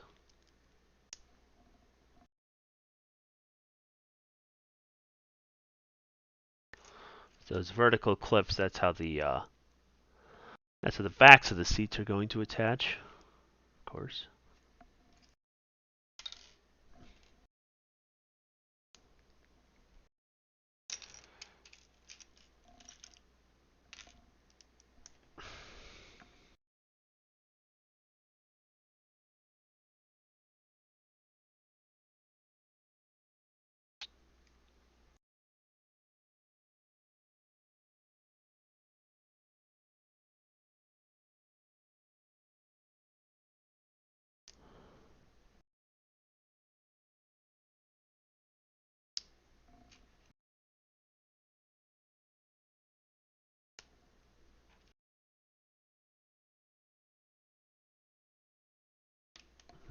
There's those. So that's the seat bottoms. And now we're making seat backs. And is this going to be a 2X? No, it is not. I think they're going to be... yeah, it looks like... Okay, they've got slight differences between them. So they'll just end up being symmetrical is what's going to happen there. And... there is that piece with bar. This is also another new piece to me. Well, I mean, I say new. I've been building stuff just continuously for a very long time. So, but it's a piece that I've seen introduced since I started, and it wasn't there when I was a kid. Is this one with the whole a bar that goes the whole width? We had one earlier. There it is. We had one earlier that had two things like kind of in the middle of it, but then it had bar on either side. It was too wide. This goes the whole width, and that's relatively new to me. Relatively. It's been there for years, but I've been building for a very long time. I'm old. Yep. Yeah. But yeah, this it's a different way to do that standard size bar out on the side.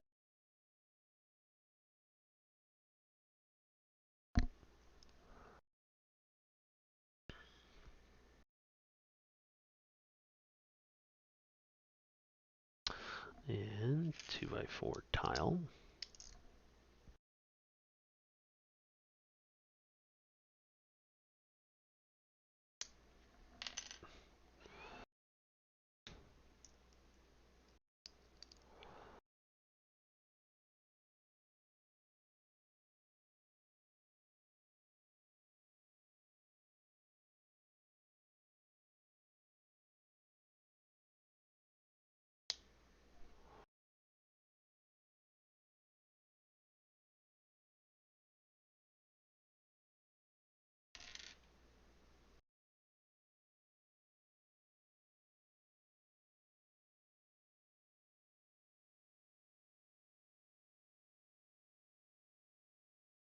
Well, that is a choice that they have made. That this is just that space is just left empty. That's really interesting. Huh.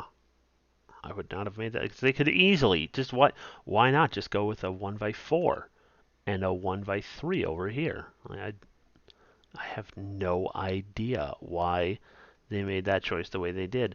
It would my only thought is that it's for aesthetic reasons. That's the way that the seats look on the real car is that they've got like a hole in that space. Maybe that's where the seat belts come through or something like that. Like you've got a racing harness that goes there or something. But yeah, that's the only reason I can think of to do that would be for aesthetic reasons. So probably aesthetics. Probably that's how the seats are. They've got holes in those places on the real thing. And yeah, probably given that it's on either side, I would guess that it's for the attachment of a racing harness. And then, yep, another seat that is the mirror of that. Means I need to find another one of them bar pieces. There it is.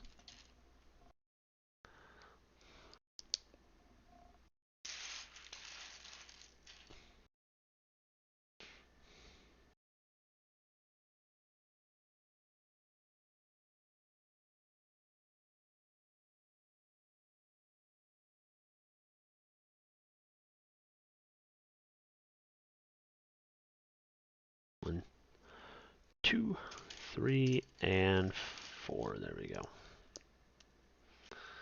And that. Just kind of do this one a little bit more from memory at this point. I know how it works, but mirrored.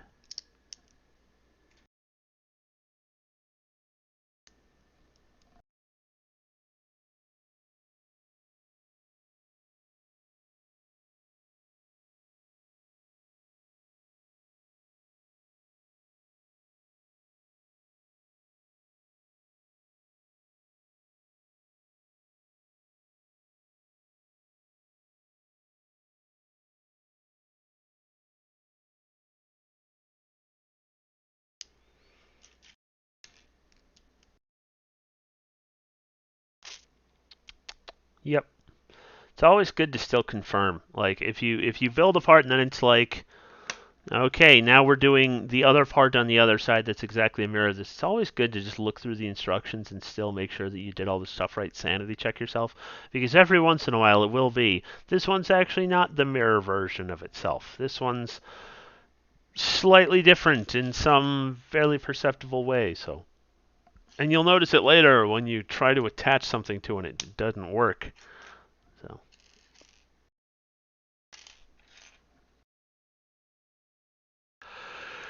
The trick for me is I can count up to 6 pretty easily in studs. So like 1, 2, 3, 4, 5, 6. Oh yeah, easy peasy. That's definitely a 1 by 6. Like I can just visually recognize that without having to stop and count the studs. This is like, man, telling the difference between uh, a 1 by 6 and a 1 by 8, slightly challenging. A 1 by 10 and a 1 by 12 is like, oh, I gotta stop. But I can see that there's 4 left over. It overhangs that over a 6, so that means it's a 10. This one consumes 4. Oh, we've got 6 over there. Okay, that means it's a 10. So we can use shortcuts like that to tell, like, how long are these things? Ooh, we got a fancy brick used there. A couple of fancy bricks, actually. All right. So we've got that, and then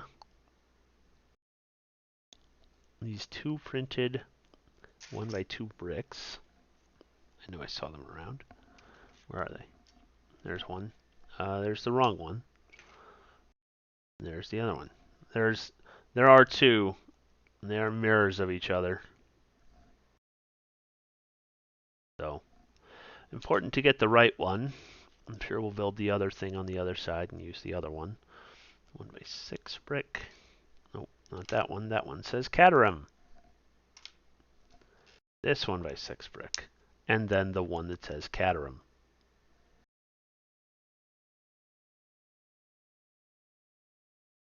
And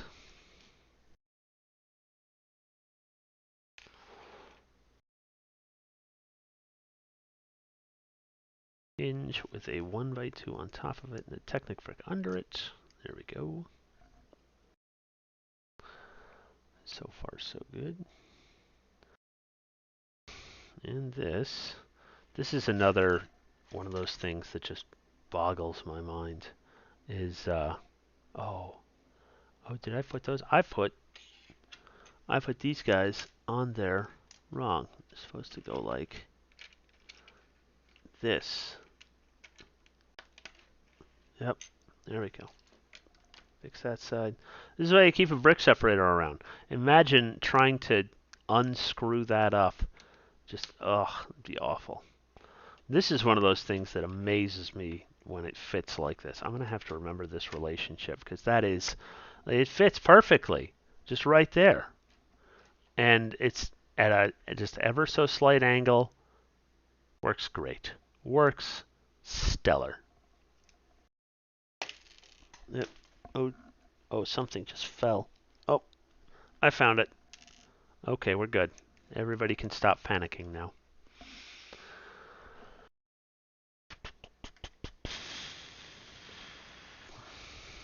Alright, and we fill out that side a little bit before we move on. That. And there we go.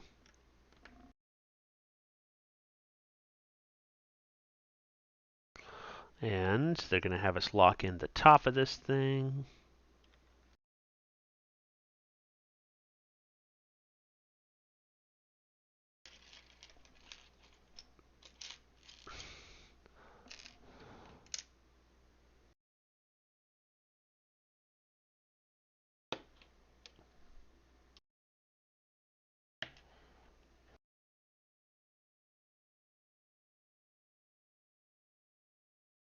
And, no, I guess keep going structurally too. Let's see, so we need a...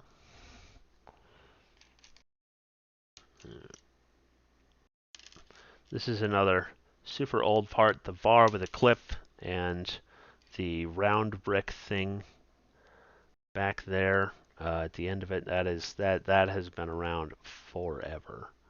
And again, probably has gone some like incredibly slight changes, maybe sufficient to change the number in their catalog, maybe not, but been around since I was a little kid. Those have been in Castle and Pirates and such forever. I missed this right here.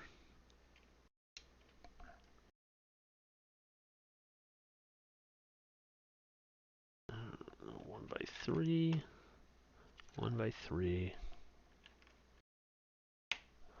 and a 1 by 3 tile.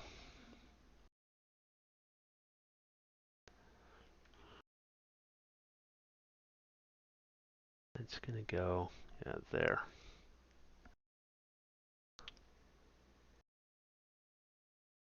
And now a little bit more stuff at the front.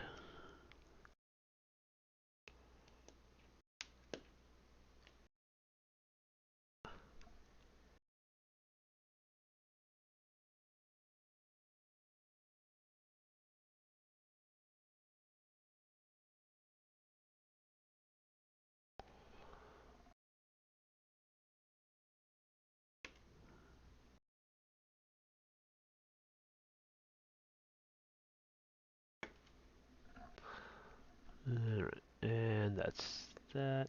Still got a little bit more stuff.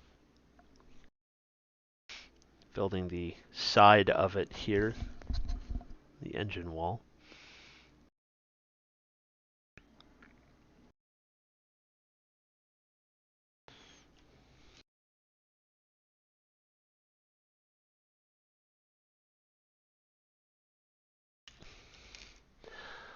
I'm not even sure if this car has doors. I don't think there's any built into the model, at least in Lego, and in the real thing, it's just so low to the ground. This thing is way down there that it might be just, no doors. Hinges are heavy, and you can just step into the thing.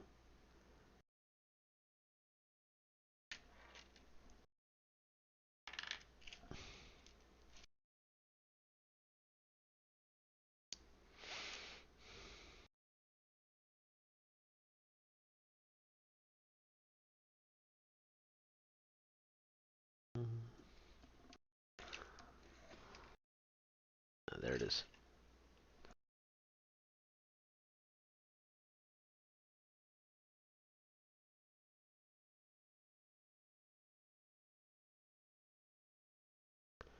And now we're going to build the other side.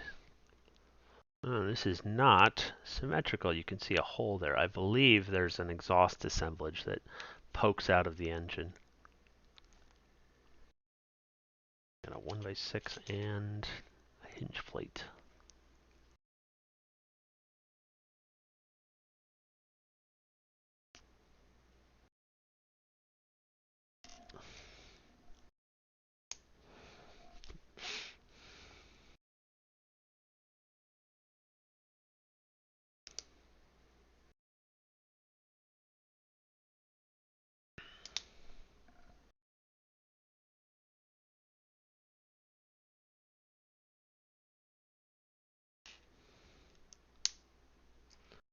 And there we go. Well, that's a clever way to use that. And they want smoothness there. They don't want studs.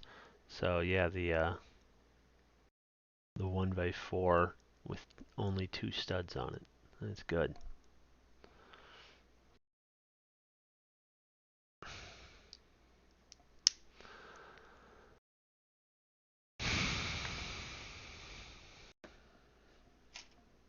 And there's the other brick that says Caterham. I think that's how it's pronounced, that kind of trailing off at the end. It's British, so, I presume so. In America here, we would say Caterham, but it's a British car, so I believe it's a Caterham. Kind of drop that H.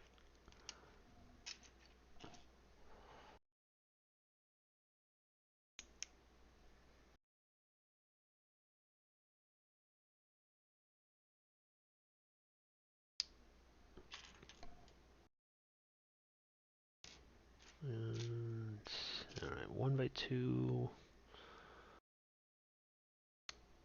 The hinge. Another 1x2. And where's that Technic brick? There it is.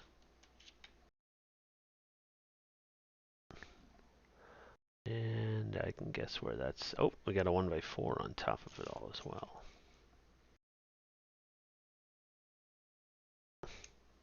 There we go. And I can guess where that's going to go. Yep, right there.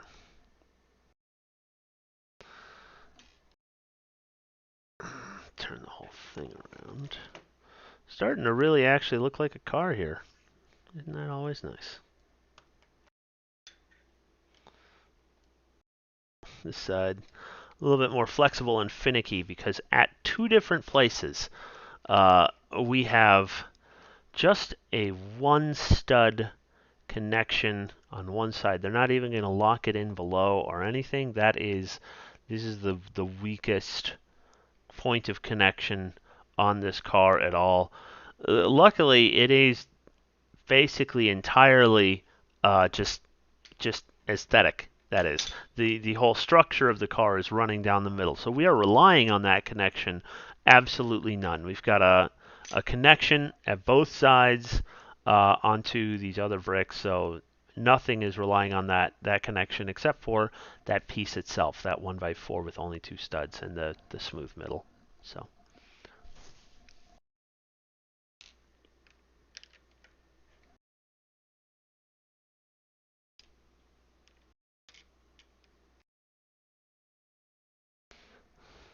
Oh, nope, that one's got a clip on it.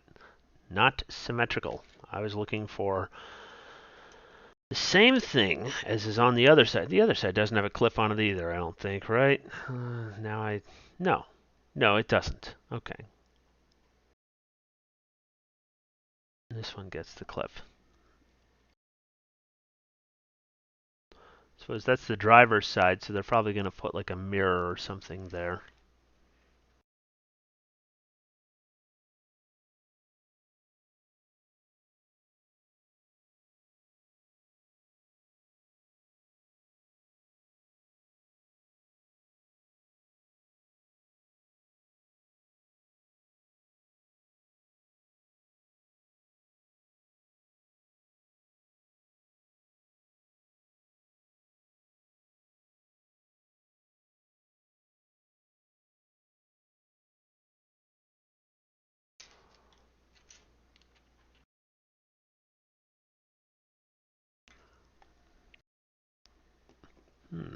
Where is it? And I'm going to put something on top of it imminently, so I actually do want to find it.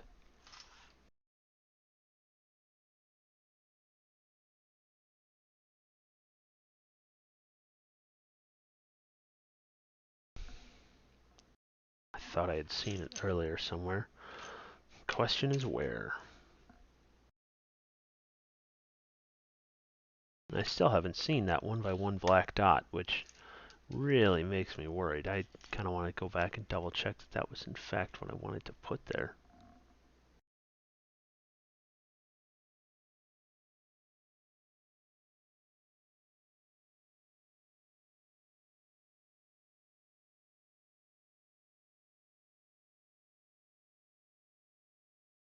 There it is. Okay, sideways. And yeah, let's go back and... Oh, no, I can see it there. Yeah, it's a 1x1 round tile. That is weird. That piece is just... I'm just not seeing it. I'm going to have to wait the whole thing. Alright, and we're going to lock all this stuff off with a bunch of stuff.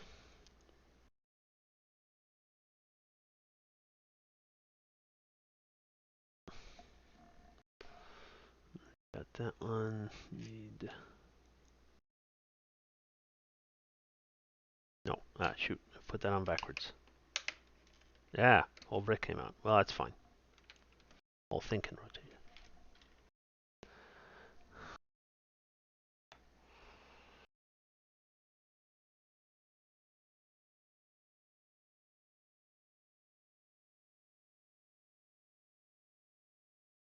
And a 1x2 plate. Oh, Master of the Wild is in here. I just saw that. I don't know if you've been in here for a while. Yeah.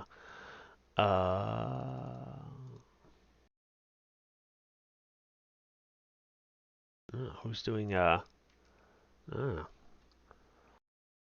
should, that is an impressive, he says, you know the Buster sword, the Final Fantasy sword is 6 foot 11, I don't know if that's supposed to be 6 foot 1 1/4 inches or 6 foot 11 1/4 inches thick, 1 foot wide, currently 28 inches tall. That is impressive. Yeah.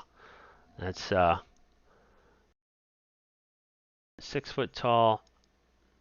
I think that's supposed to be 1 1/4 inches thick. 1 1/4 inches. So Well, you got 3.2. So you're talking about 4 studs. You're talking about a 1x4 in thickness there, is what you're talking about. You got that much room and thickness.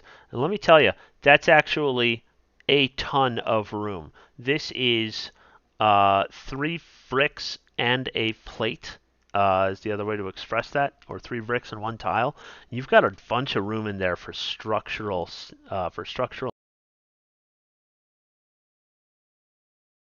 My headset turned off, and I don't know why it did that. One thing that I like to do I have a little example right here that I can pull up? I've got a couple of Technic bricks around. One thing that I like to do for structural integrity is I'll take 2 Technic bricks. So 2 Technic bricks, interlace them like that, connect them with pins in between, and then a layer of plate on the top and the bottom. And that's only 1 brick and 2 plates. You've got or 5 plates as it were. You've got 10, so that's half your thickness. So you've got you can definitely put like a spine, or at a foot wide you could put like several of these spines in there. A foot is going to be about 38 studs wide. So that'll be cool. I would suggest build like a skeleton for it, and then just plate the outside of that thing. That'll be cool. Yeah, it'll be heavy. That's what it'll be. And the you would think it would flex a whole bunch like this. Oh, actually, here, let me. So I've got. This is a project that I've been working on. This is the back plate for a proton pack. This is something that I've been working on, and that's the structure that's inside of here. It's that 2 strips of plate. And this thing does not, it's about 28 inches long. There's no flex in this direction whatsoever. It's solid as a rock. I would definitely trust something like this, 3 times its length. I would at least give it a shot. Yeah, that'll work for you. Where was I? I was looking for, I need a 1x6 and a 1x2 in yellow.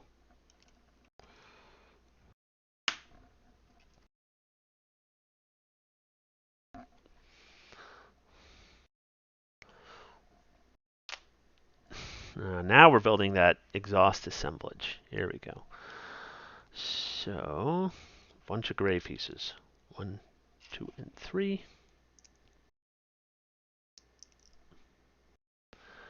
And one of those. And one of those.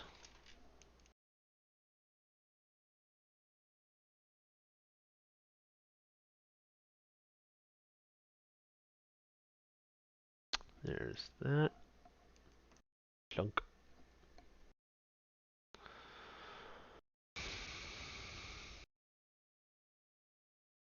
There it is. And we've got another pin. Another black friction pin. Just a short little one of these guys.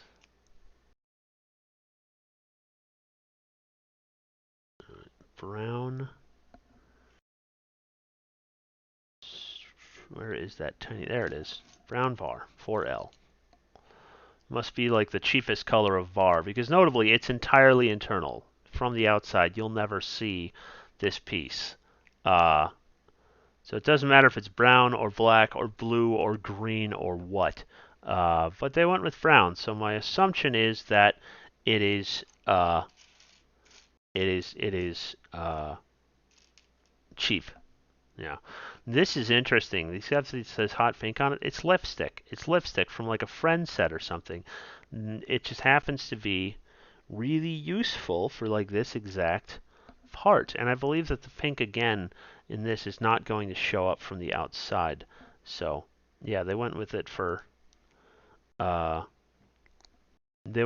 structural reasons, because this exact size part just happens to, it's basically a little 2L bar.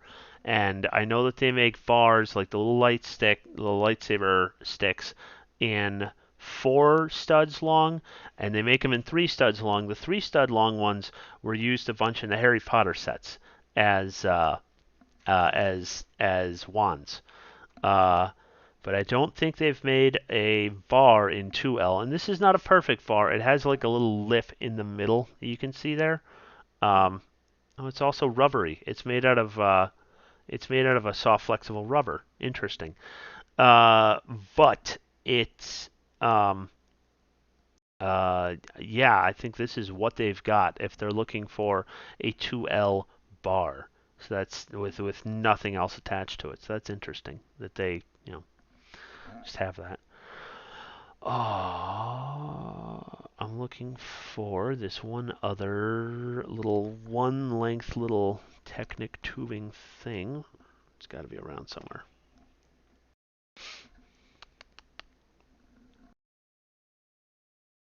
There it is. All right.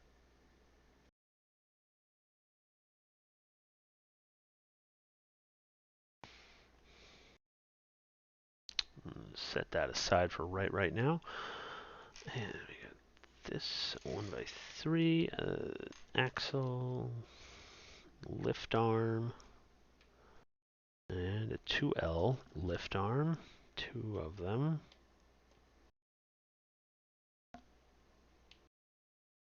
Yep. And then same thing other side. Need one more 3L axle.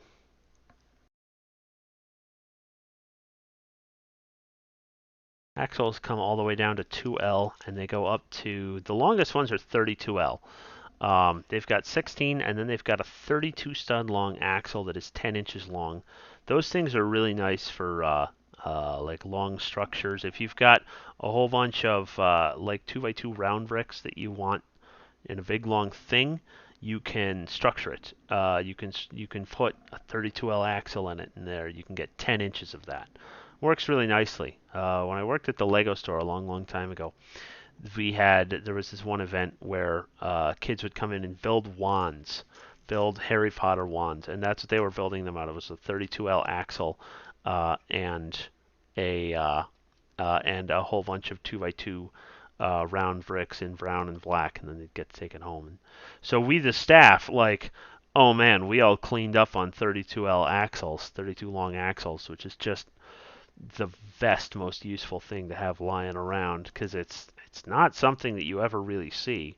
And I think because that event, like it was at I think all the Lego stores, around the nation, which there's like dozens. So because of that, there's a whole bunch of 32L axles still available online. I wonder if that ever came in any other sets.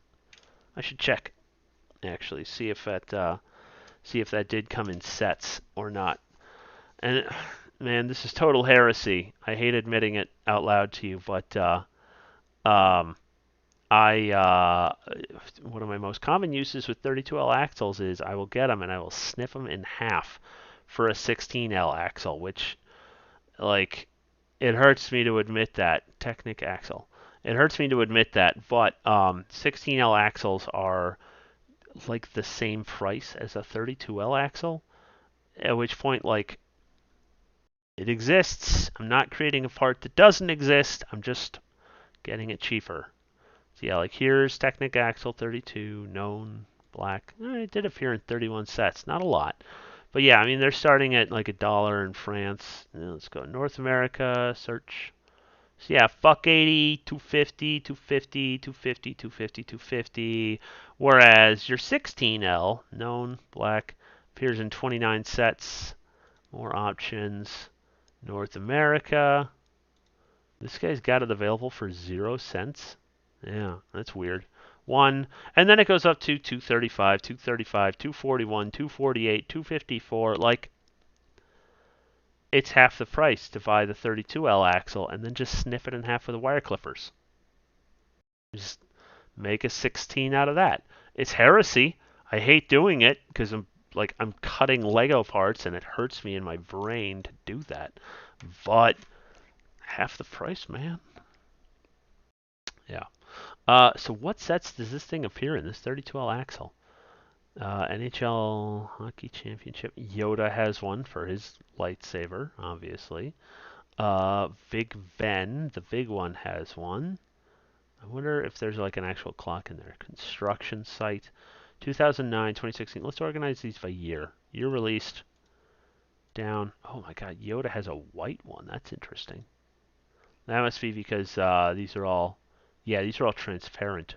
So the white, that way it doesn't stand out. That's a good way to do that. That's clever. Huh. Interesting.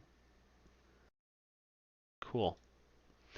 So, oh, the grand piano has one. I want this grand piano. This thing is beautiful. If I get this grand piano, I will build it on a stream. 3,600 parts. I will build it on multiple streams. That is such a cool set. That is a gorgeous look. Okay, snap back to reality. So we've got this thing constructed, and just going to slap some stuff up there. Dude. Yeah, these must. Yeah, okay, yeah, these have a little tiny cross uh, acceptance thing in there for axles. Deep inside, not at the surface. I believe. So Technic has. I don't know if you could get that with a. So you could definitely get it onto a stud, which you wouldn't be able to do if that cross-axle acceptor came all the way to the surface. You can get it onto a stud for certain. You might be able to get it onto a half pin. They've got like half-length pins. Maybe. I don't know. All right. And so yeah, you can see how these guys they go into those axles, and we get a nice positive connection there for that. It's pretty neat. All right, and we got this guy and another bar. Were there two of those? Do I have a second bar here? Oh, I hope I do.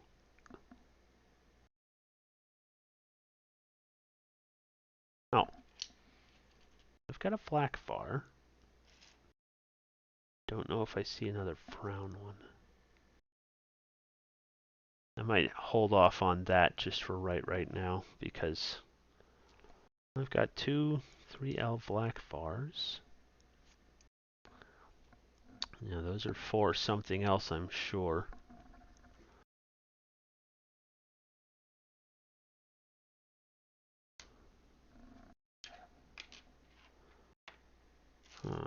Yeah, I'm going to hold off on that for right now because I'm not seeing that bar yet. It's definitely brown. Okay, there's just a little bit of tiny extra stuff that goes on there. And that's what that clip is for. That holds that in. Oh, that's clever. Which means that I don't think this thing's going to go in there real easy without that clip. Yeah, go figure. Okay, that's fine. This thing, there we go. I can set it in there for right now. All right. I want to set those pieces aside. So we've got one more of these macaroni elbows. Call them macaroni elbows because they look like macaroni elbows. And we should have a one stud rounded bit with a bar. There it is. And yeah, you can see how this thing will go on there. Firm that up later. All right.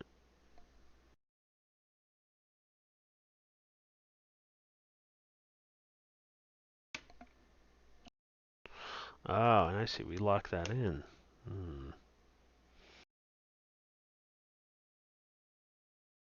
want to check something then, because I went through this entire thing.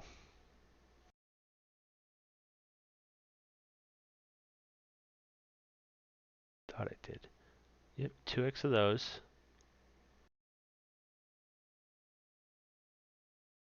Fairly certain I went through the whole thing correctly. I might have miffed that. And 2x of those. Okay, yes, so I do need both of them. I should have a second bar around here, a second 4L ground bar around here somewhere. I'm just not finding it right now. There might be. I might have miscounted when I counted the pieces last night. Is possible. Is possible. Well.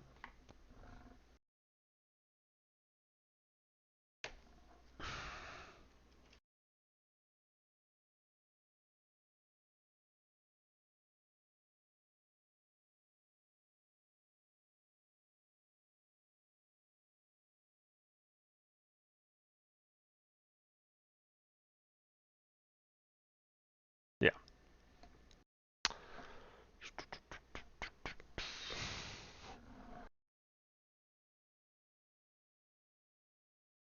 And let's see, 1x3 brick.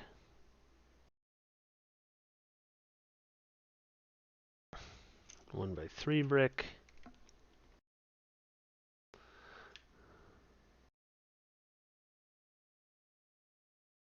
This guy goes there.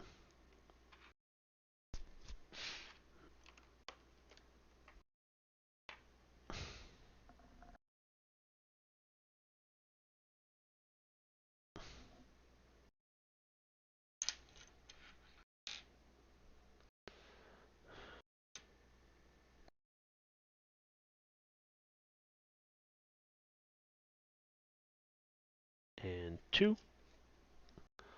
Get those 2 guys right there.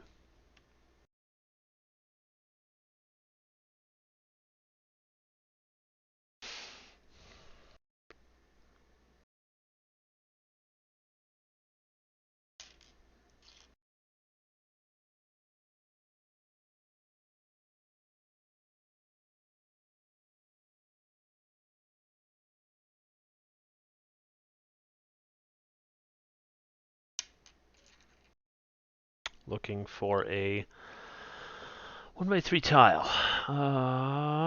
It's got to be around somewhere. Where? There's a 1x4. There it is. Okay, gotcha.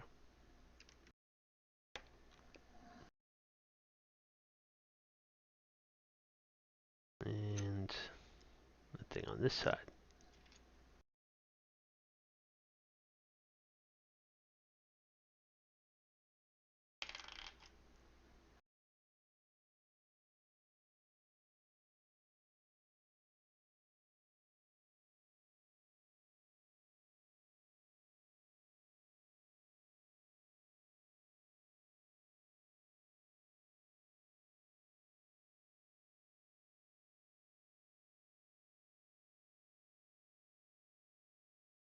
Oh, yep, and there are our fake little mirrors.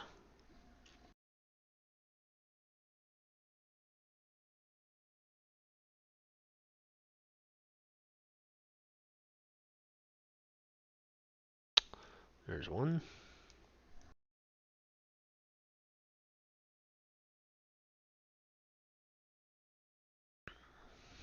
And there's 2.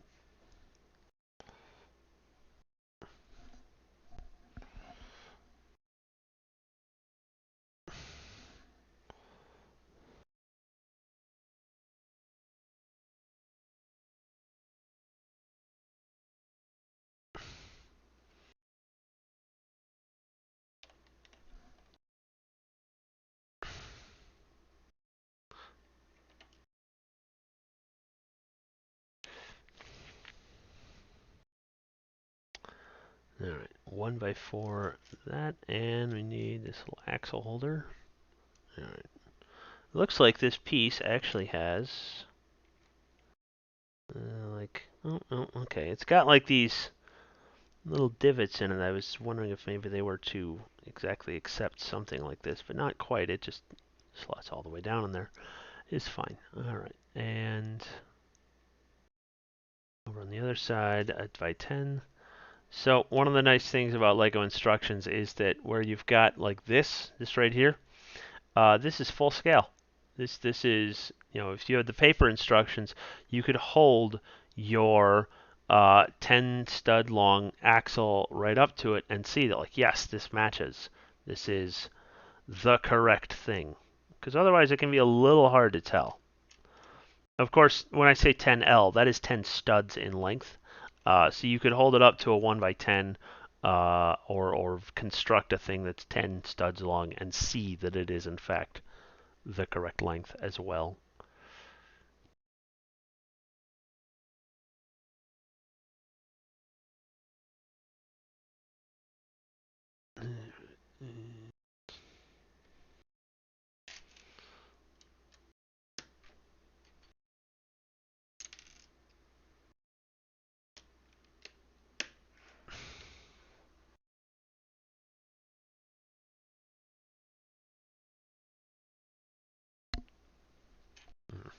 I don't know. I gotta look at that. Why that keeps shutting off. My headset keeps like shutting off. I don't know why, and it aggravates me. I'm gonna have to look into that or something. Maybe I should just get like a streaming mic. Spend a few bucks on just a mic that floats and picks up what I'm saying. Where is the... Alright, we need one more of these hinge plates. Starting to get down there. We've got a lot of pieces that are up off the thing by now. There's gotta be one more hinge plate out there somewhere.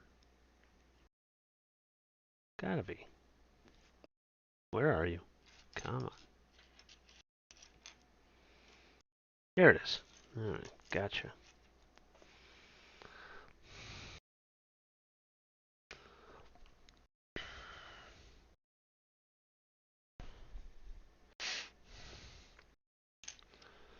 Alright, 1 by 4.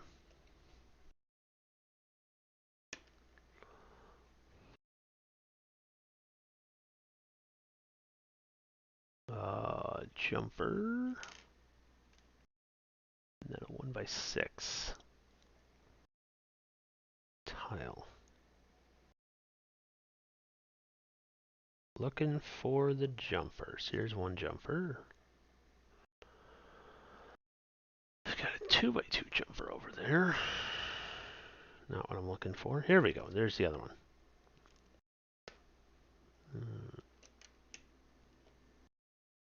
One of the nice things they do, so with this whole detailed engine compartment, one of the things they do is I'll build a thing that plops down onto this and covers it up, the bonnet. And the idea is that in the real car, I believe it is also entirely removable for easy access on the engine, because it's one of those older cars and older engines that requires that it requires more maintenance more often.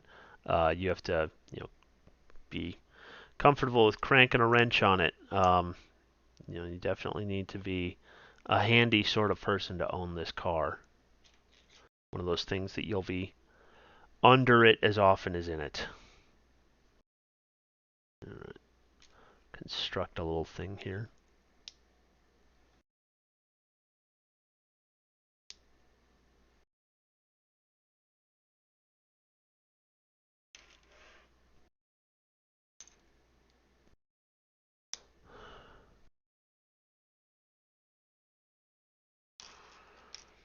Oh, there is that.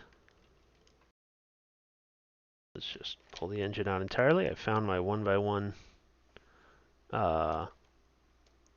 thing there. That's great. That gives me a little bit of hope for that brown bar, because I still don't see that.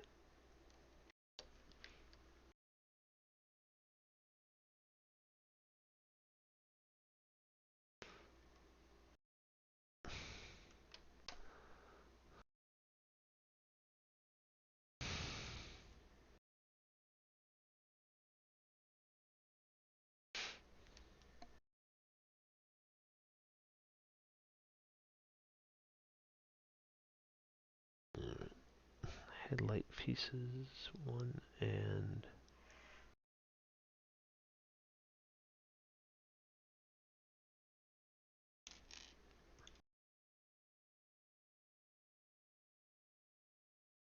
Where is the other dark bluish gray headlight piece? There it is.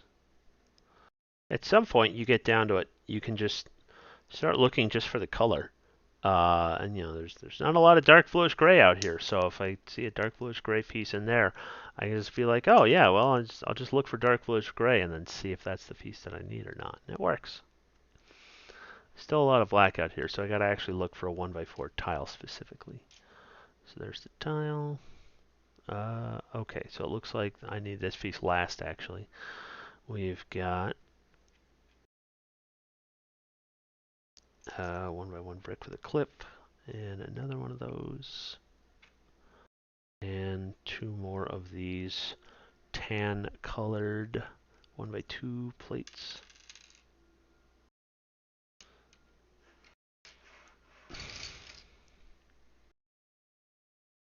This thing's really starting to come in there and look like a thing. That's nice.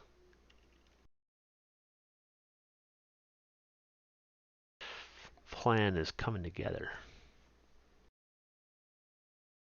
Oh, I put that in the wrong place. That's one stud back from there. Those arrows can be a little deceptive. Or, well, not deceptive. They point to the right place. It's just sometimes they're not the clearest.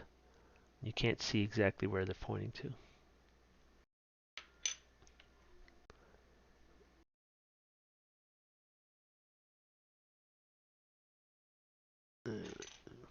Boom.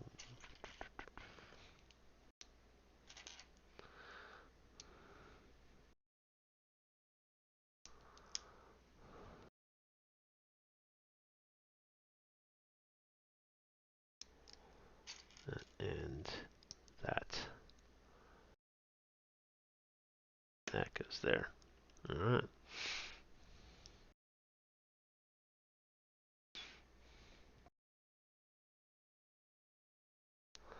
These will be, looks like, from the look at this, it looks like front fender. That, that, and that.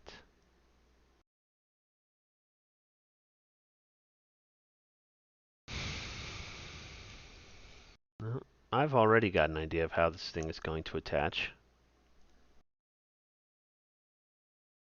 Comment if anybody's even listening, or if you think you know how it's going to attach, given this and what we've already done up here with clips and such.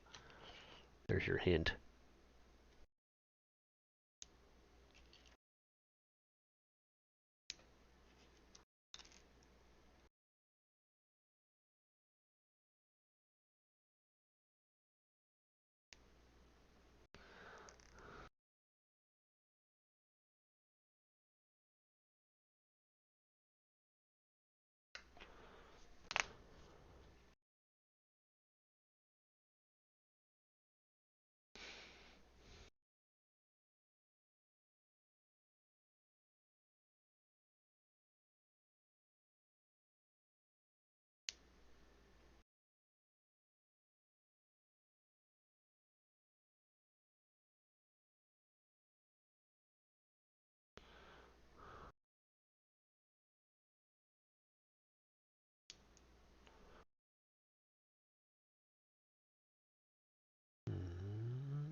It's another 1x2 yep, 1x2 plate with clip. There we go. Yeah. So these guys just get there, make it happen. Locks in nicely.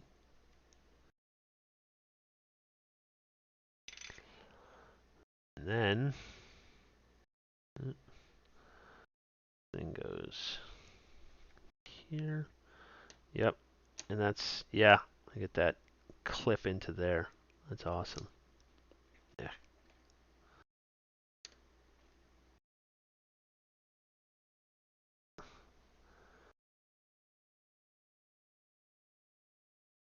And same thing on the other side.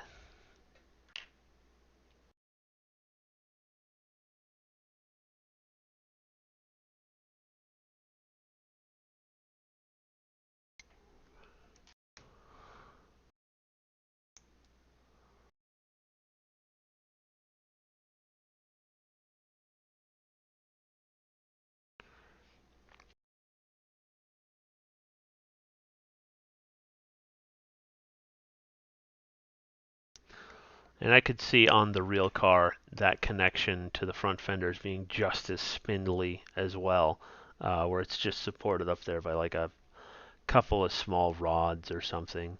Just because, yeah, it's a sports car, and the whole idea of a car this insanely small is to shed weight, to have a really good thrust to weight ratio by having an incredibly low weight. So, yeah, like this thing's held on there for aerodynamic purposes. It's not holding anything else up, or if it's holding anything up, it's very, very lightweight compared to the rest of the car. So, yeah, they'll just have a little thing that they'll just have this kind of clipped on thing. It's just super easily removable. And that would also give you, the owner of the thing an option for, do you want to remove the fenders entirely, and it's just a couple of dowel rods that have them on there. That makes it really easily removable. Or do you want to keep the fenders on there for aerodynamic purposes? It adds a little bit of weight, but depending on what you're doing, one reason to have fenders like this would be if your tires are throwing up mud because you're like driving in the rain or on wet roads or something. In a convertible like this, you're going to get splattered with your own mud, and that's maybe not that much fun. So maybe you want them on there. But if it's really dry, if the roads are completely dry, maybe just take them off, and you've got a little bit more weight shed, a little bit more thrust to weight ratio.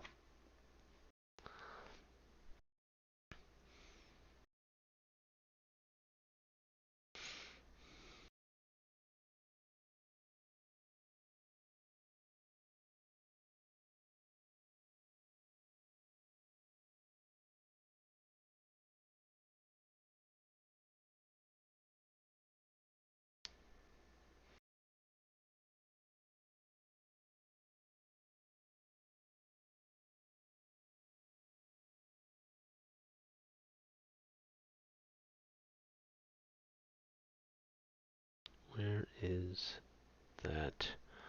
Looking for that curved 2x2 piece. Come on, where are you? Where are ya? There it is. All right, and put this in there. Clip this thing on.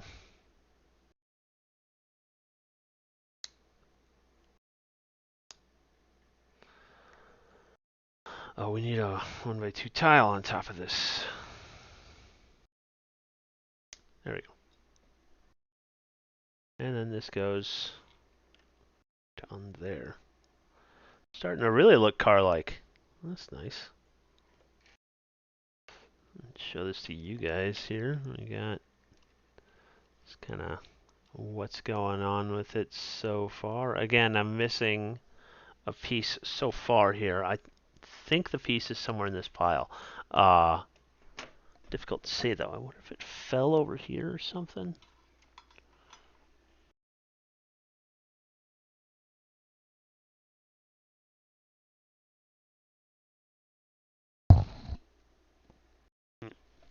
Yeah.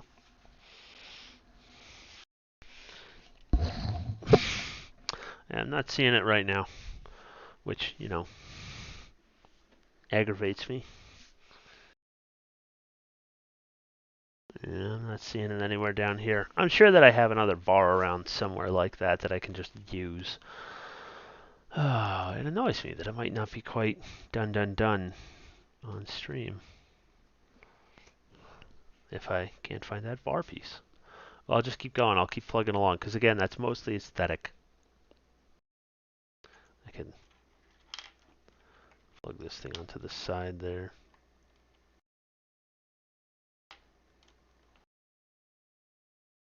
Give you a sense of what it'll look like. Yeah.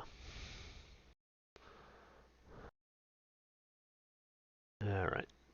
And we got some headlight assemblages here.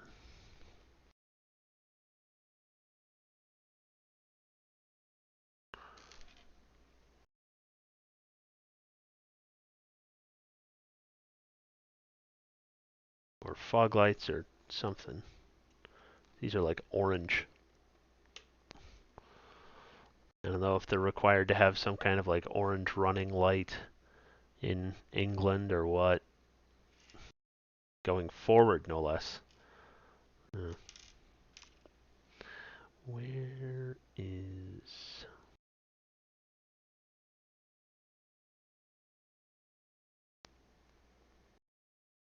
And I need another one of those cones.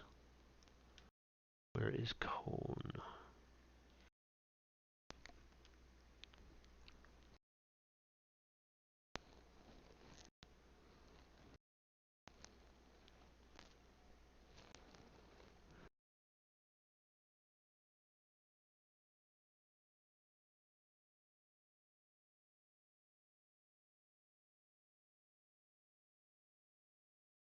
There's that. Oh, there's cone.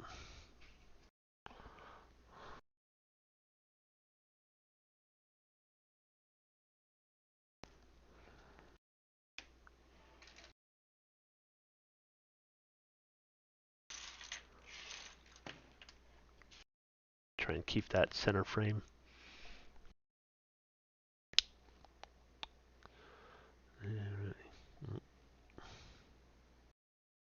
Two black lightsaber handles. 1 and 2. And these guys, they're not symmetrical. You've got some ridging on one end and not the other. They're almost invariably used. They're almost invariably used as like decorations. So it usually and that bit would never matter. But I always like to look at what end they have up or down, just to match exactly what they've done for aesthetic reasons. Because I'm a bit of a purist.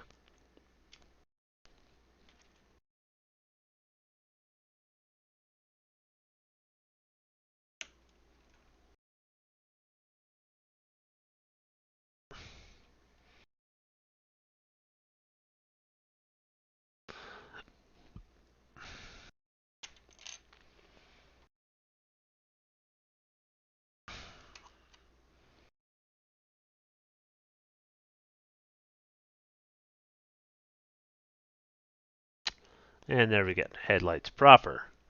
Big old school bulb headlights.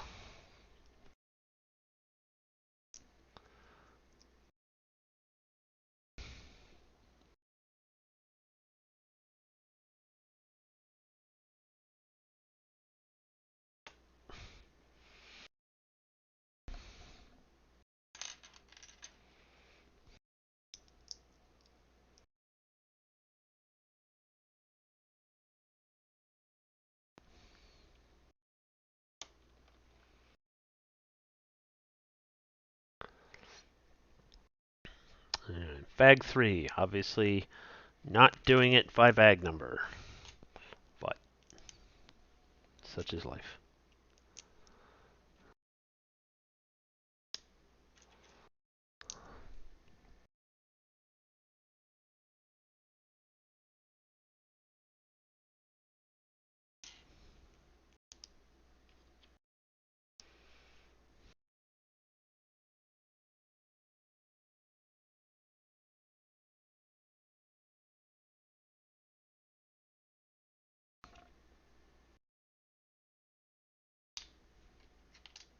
Yeah, there you go. Got this nice 7 decal there. Looking real good.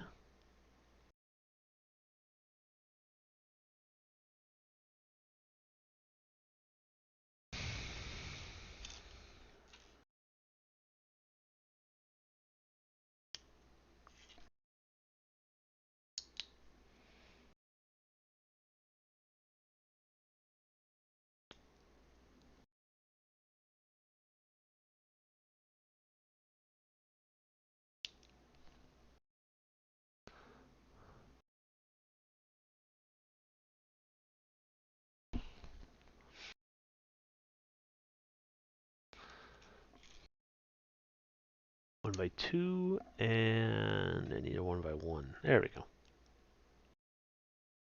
Get that there. Something's gonna go. Oh, I think I know what's gonna go there. Yeah. And the other side, same thing.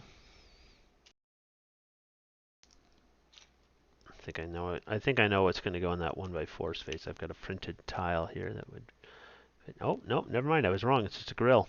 Oh, wow. There you go. Look at me getting on the jump. Oh, okay. I see. We've got a, let's see. There. All right. So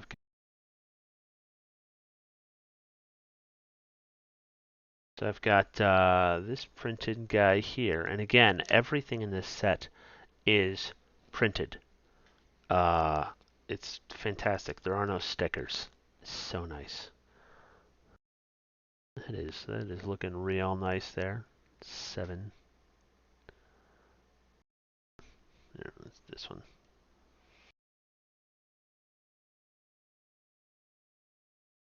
Yeah.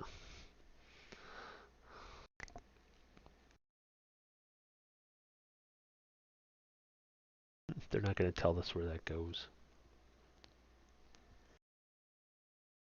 Just set it aside. Wait. This and this. Oh, I see. It's the chin bit. Uh,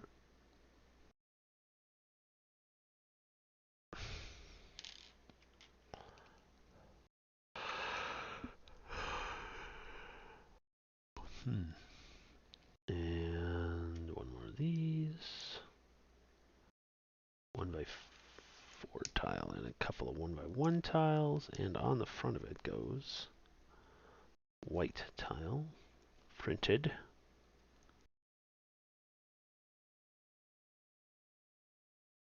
There we are.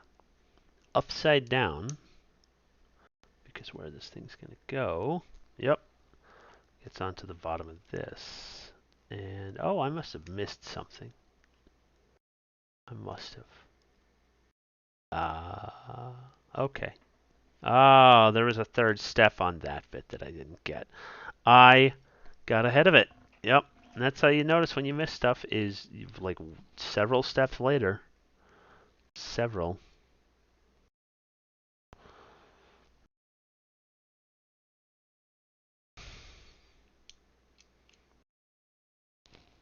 This is what I get for not pulling out parts according to the parts manifest for each step, for just assuming that I could see in the step what was going on. That one wasn't even that hard to see. I just did it dumb was all.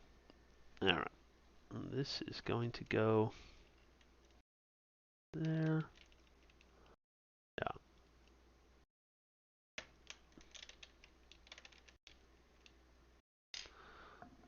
there we go. Nice little droop nose sort of thing going on there. And we've got the bonnet. Alrighty.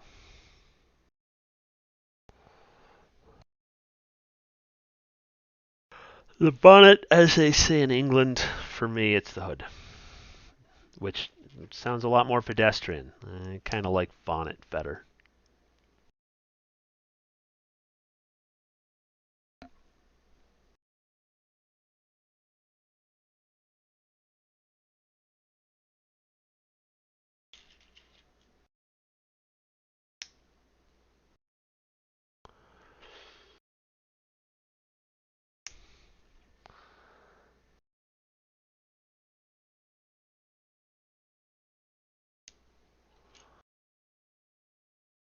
So far, this construction is spindly. Connections between tile and studs are just never quite as good as connection between plates and studs. It's just kind of a fact of working with tile.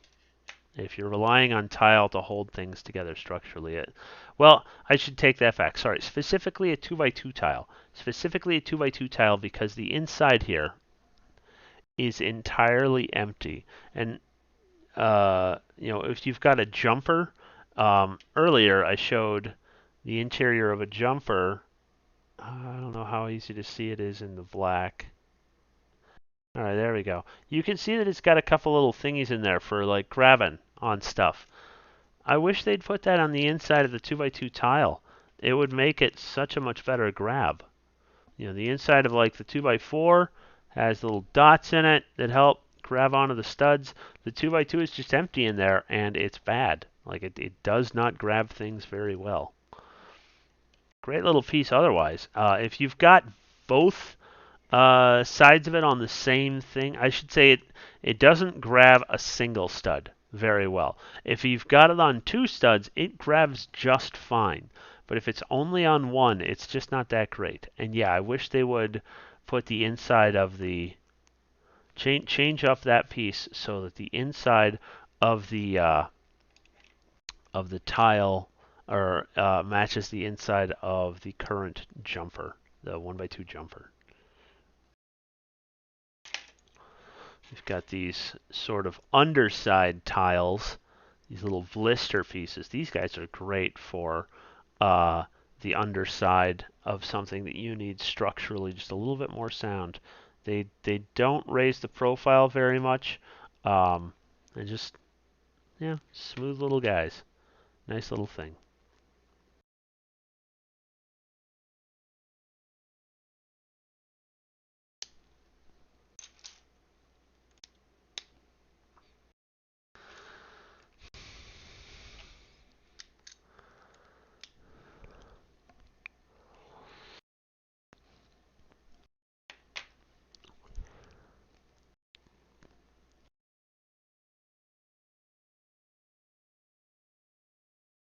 There we go.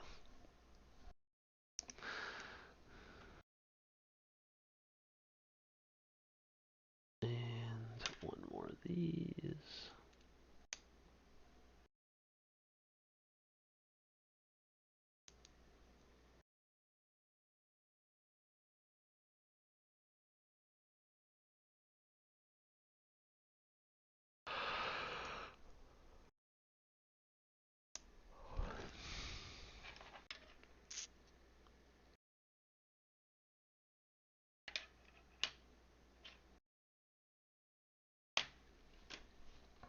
Yeah. Yeah. There. I bumped it. This one just like does not want to be on there quite as solid as the other one.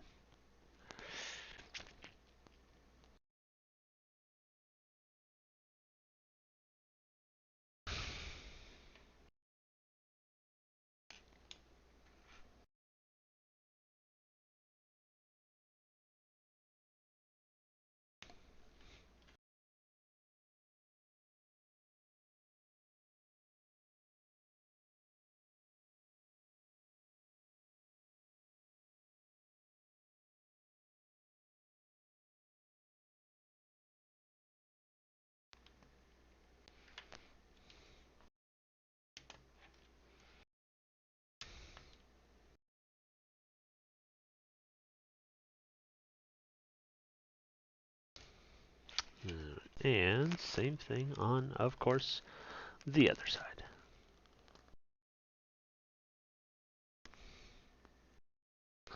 Really coming in on it here.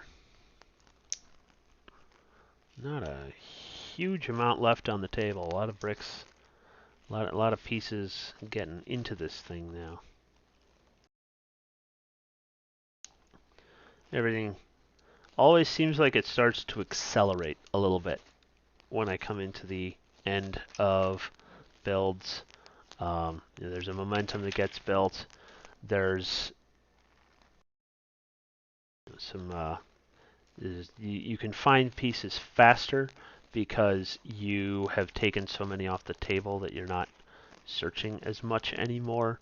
Maybe there might be a couple of pieces that you've had the chance to be like, oh, this is a relatively rare thing, and I know I'll need it soon, so I'm just gonna put it aside. Yeah.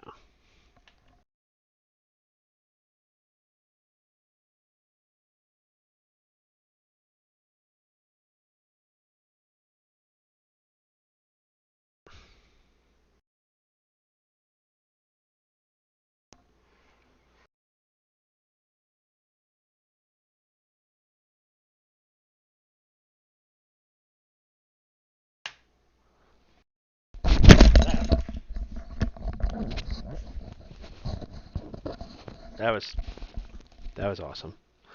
Everything's fine. We're all fine here. How are you? Oh, geez, wait. No, hang on. We're not fine. Oh, God, this thing's coming right off. Oh, geez, panic at the disco. Okay. Oh, the other one is just exploded off of there entirely as well. Yeah, it's definitely a display model. There are some parts of this that are fragile.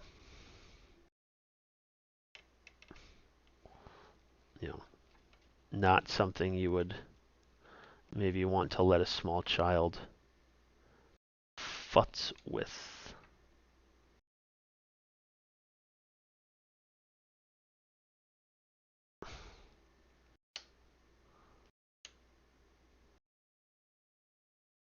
All right, there. I think I got it.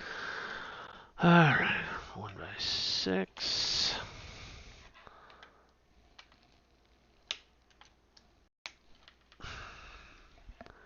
And a 1x3. 6 and a 1x3. And two 1x1s. Here at the ends.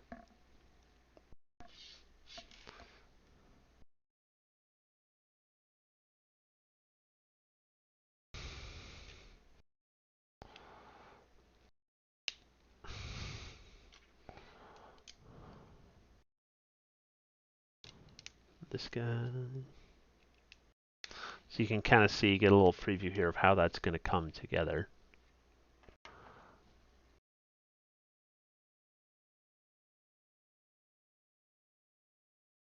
In fact, it looks like that's what's happening. Next is this guy folds up like that. And then we bring this together and there we go. Beautiful. This gets that.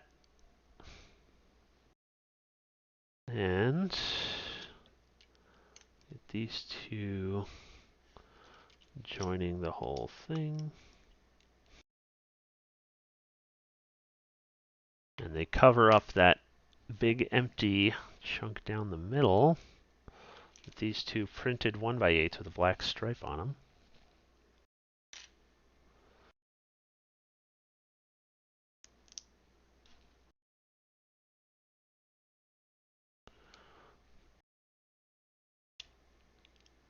This printed 2x4 with matching black stripes, which means that this thing has racing stripes. Yeah, awesome. One more of these down here, holding that together. And that drops right there. It just covers the whole thing nicely. It looks very nice. Very nice.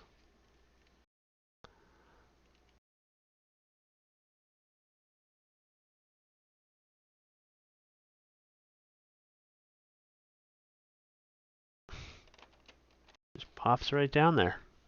There you go.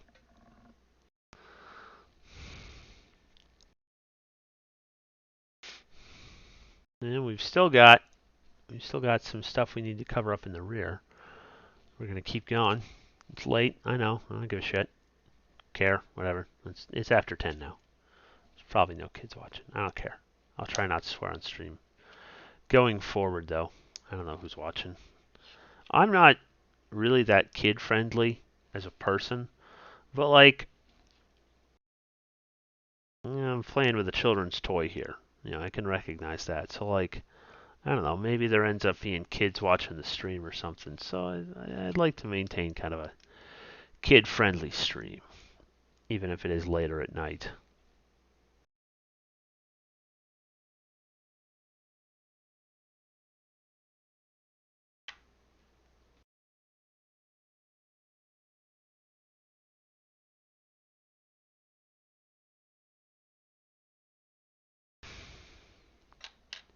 Not a lot of parts left out there.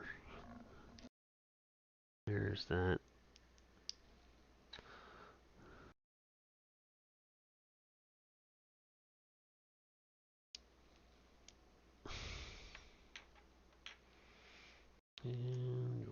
Where's the other one?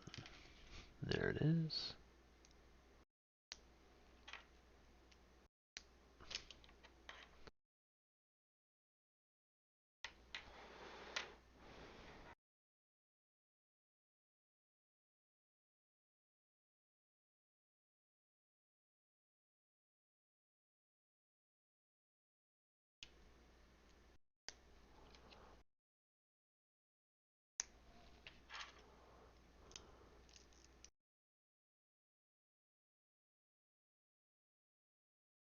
So this is, as the British call, the boot.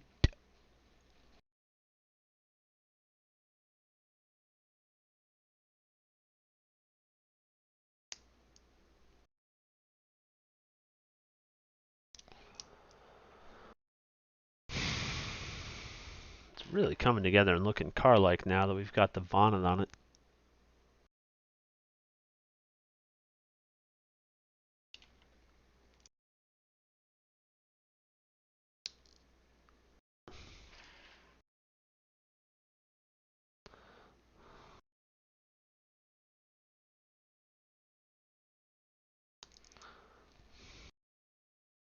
Oh no, I see these guys on the side. These are not the mirrors.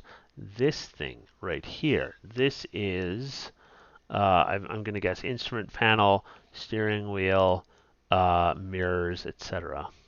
Alright, so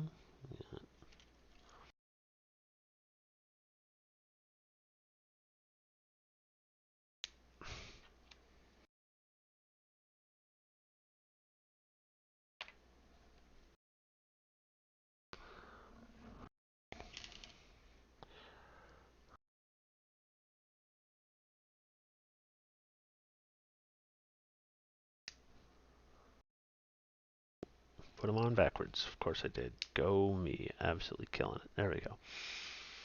Alright. There is a 2x2 tile.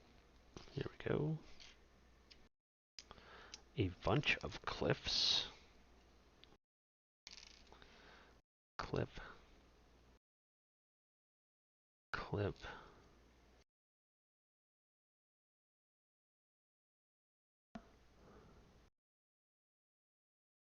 Clip.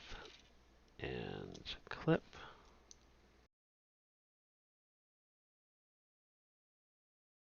And then we got a jumper. 1x1. And next to it a jumper.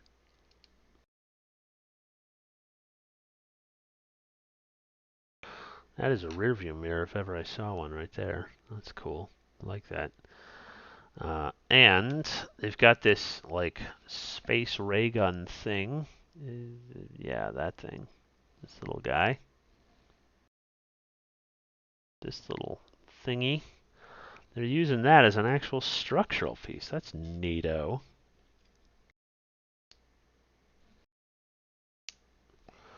You know, just pop that right into that technical there.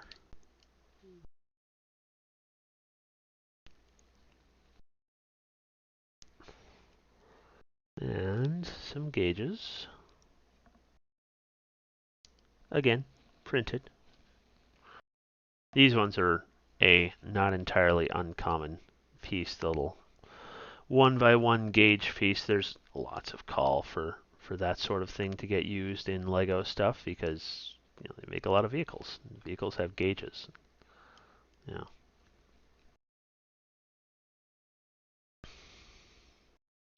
And the steering wheel.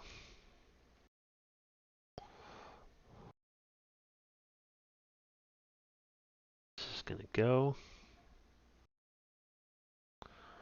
right on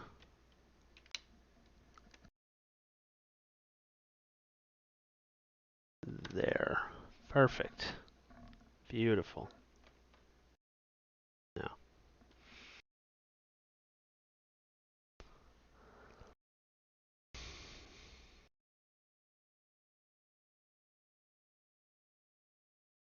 and this is a roll cage. That's what this is.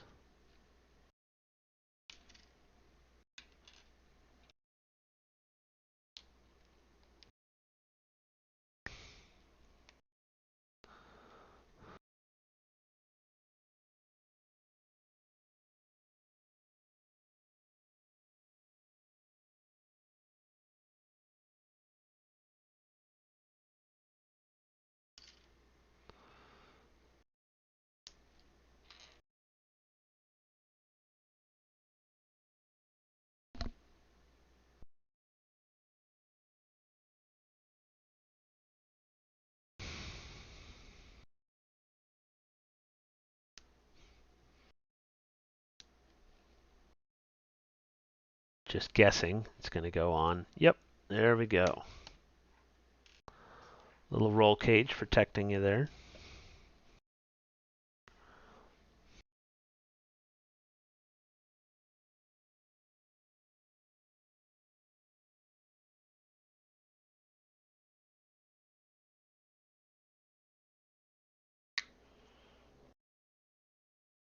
Fun fact about Lego and tires.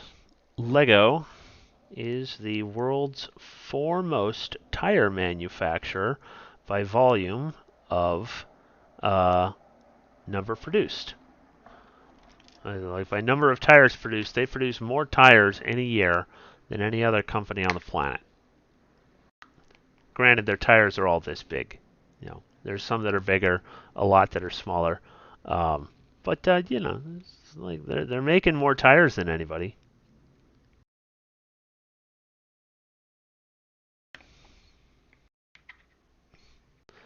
My guess is that Goodyear, Michelin, etc., in order to avoid having to talk about, you know, that, either my guess is that they would either take it in perfectly good humor, because yes, they're much smaller ones, or they would. Actually, I'm going to turn that around.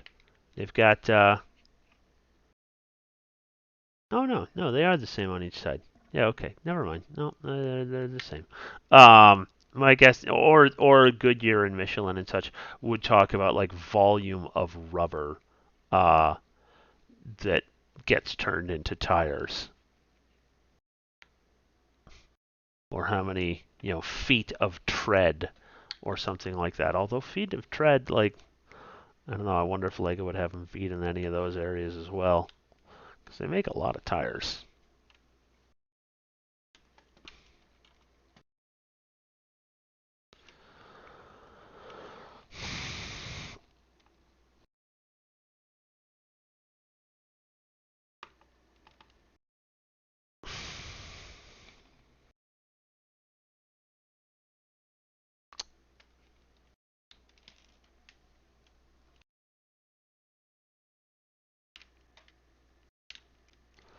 All right, there's that. Now we get the boot. Okay.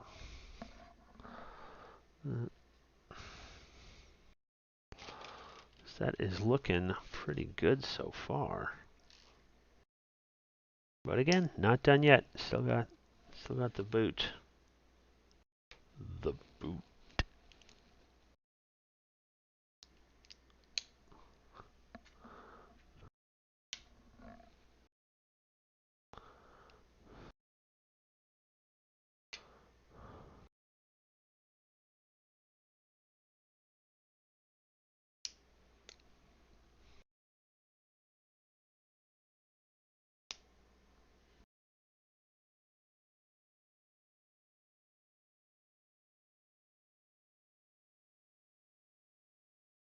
All right, and these guys lock that in there.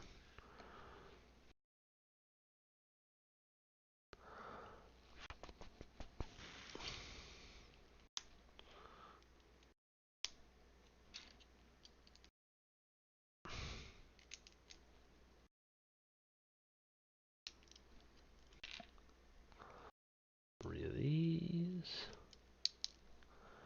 Real close if anybody's out there. It's close to done.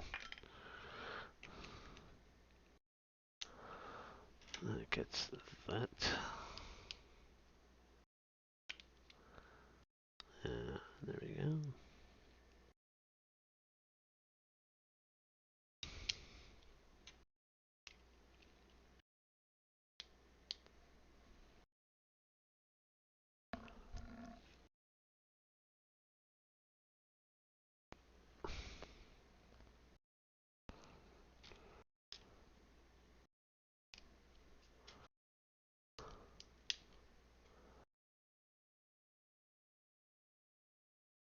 Alright, so we got the printed one goes top and left.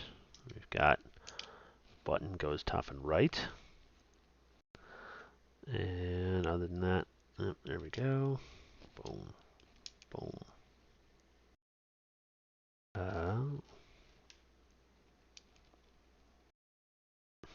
I'm still not seeing that var, so I'm just going to have to find another var, which annoys me.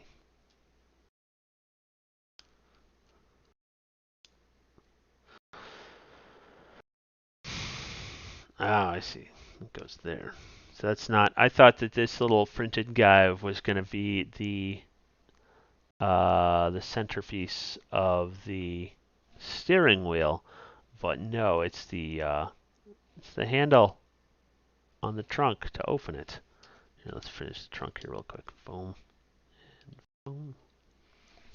We got a couple of lights on the trunk.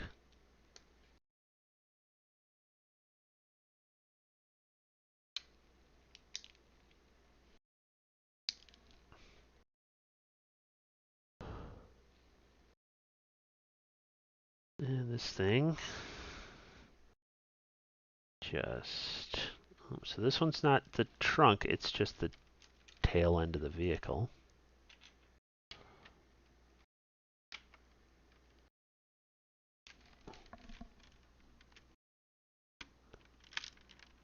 There we go. Fits in there nice and snug. This thing is the actual trunk covering.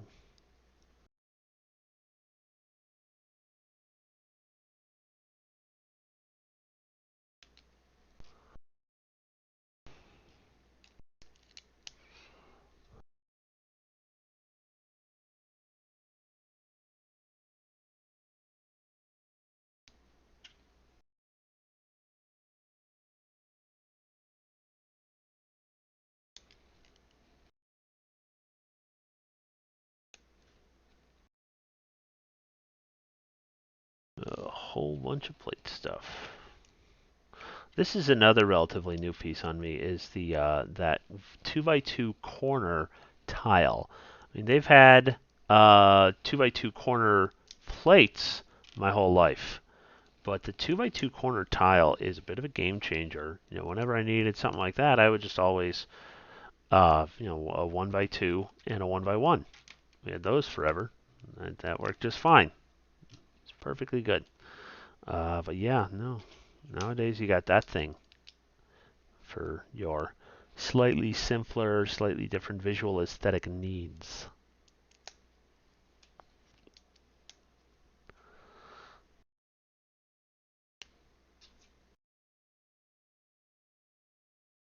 Oh yeah, there's those two black 3L bars. They look like they're going out to the middle of nowhere. What's going to happen is we're going to touch them to the roll cage as if they were actually, you know, physically supporting it. And this just kind of sets on there. Just sets right there. Slots in. Looks fine. Yeah.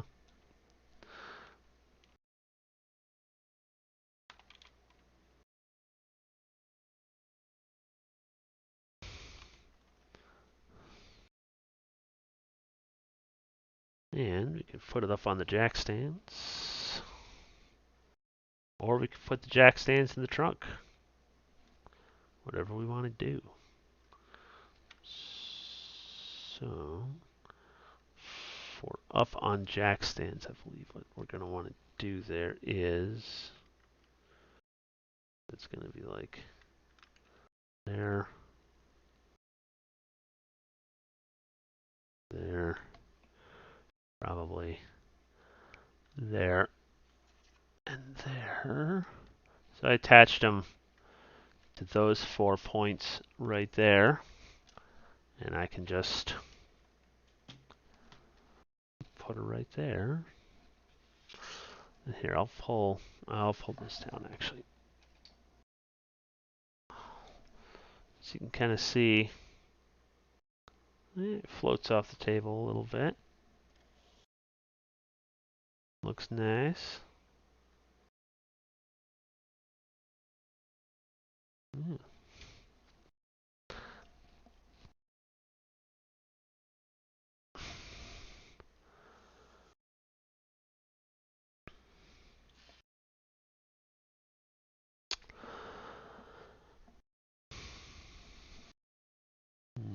I've I've got an extra tile, a couple of extra tiles. That is ever so slightly worrisome to me. I wonder if there's maybe someplace I was supposed to put it and didn't. But I'm not seeing anything like real obvious as to where it's supposed to be.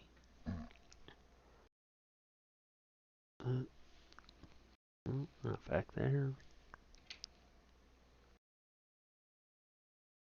No. Yeah.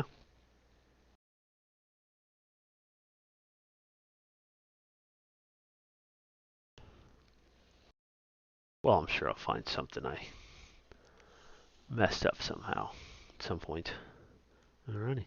So that's the Caterham 7. That is a fun little build. I don't recall if that one is still available from Lego or not, but a fun set if you can get a hold of it. I recommend.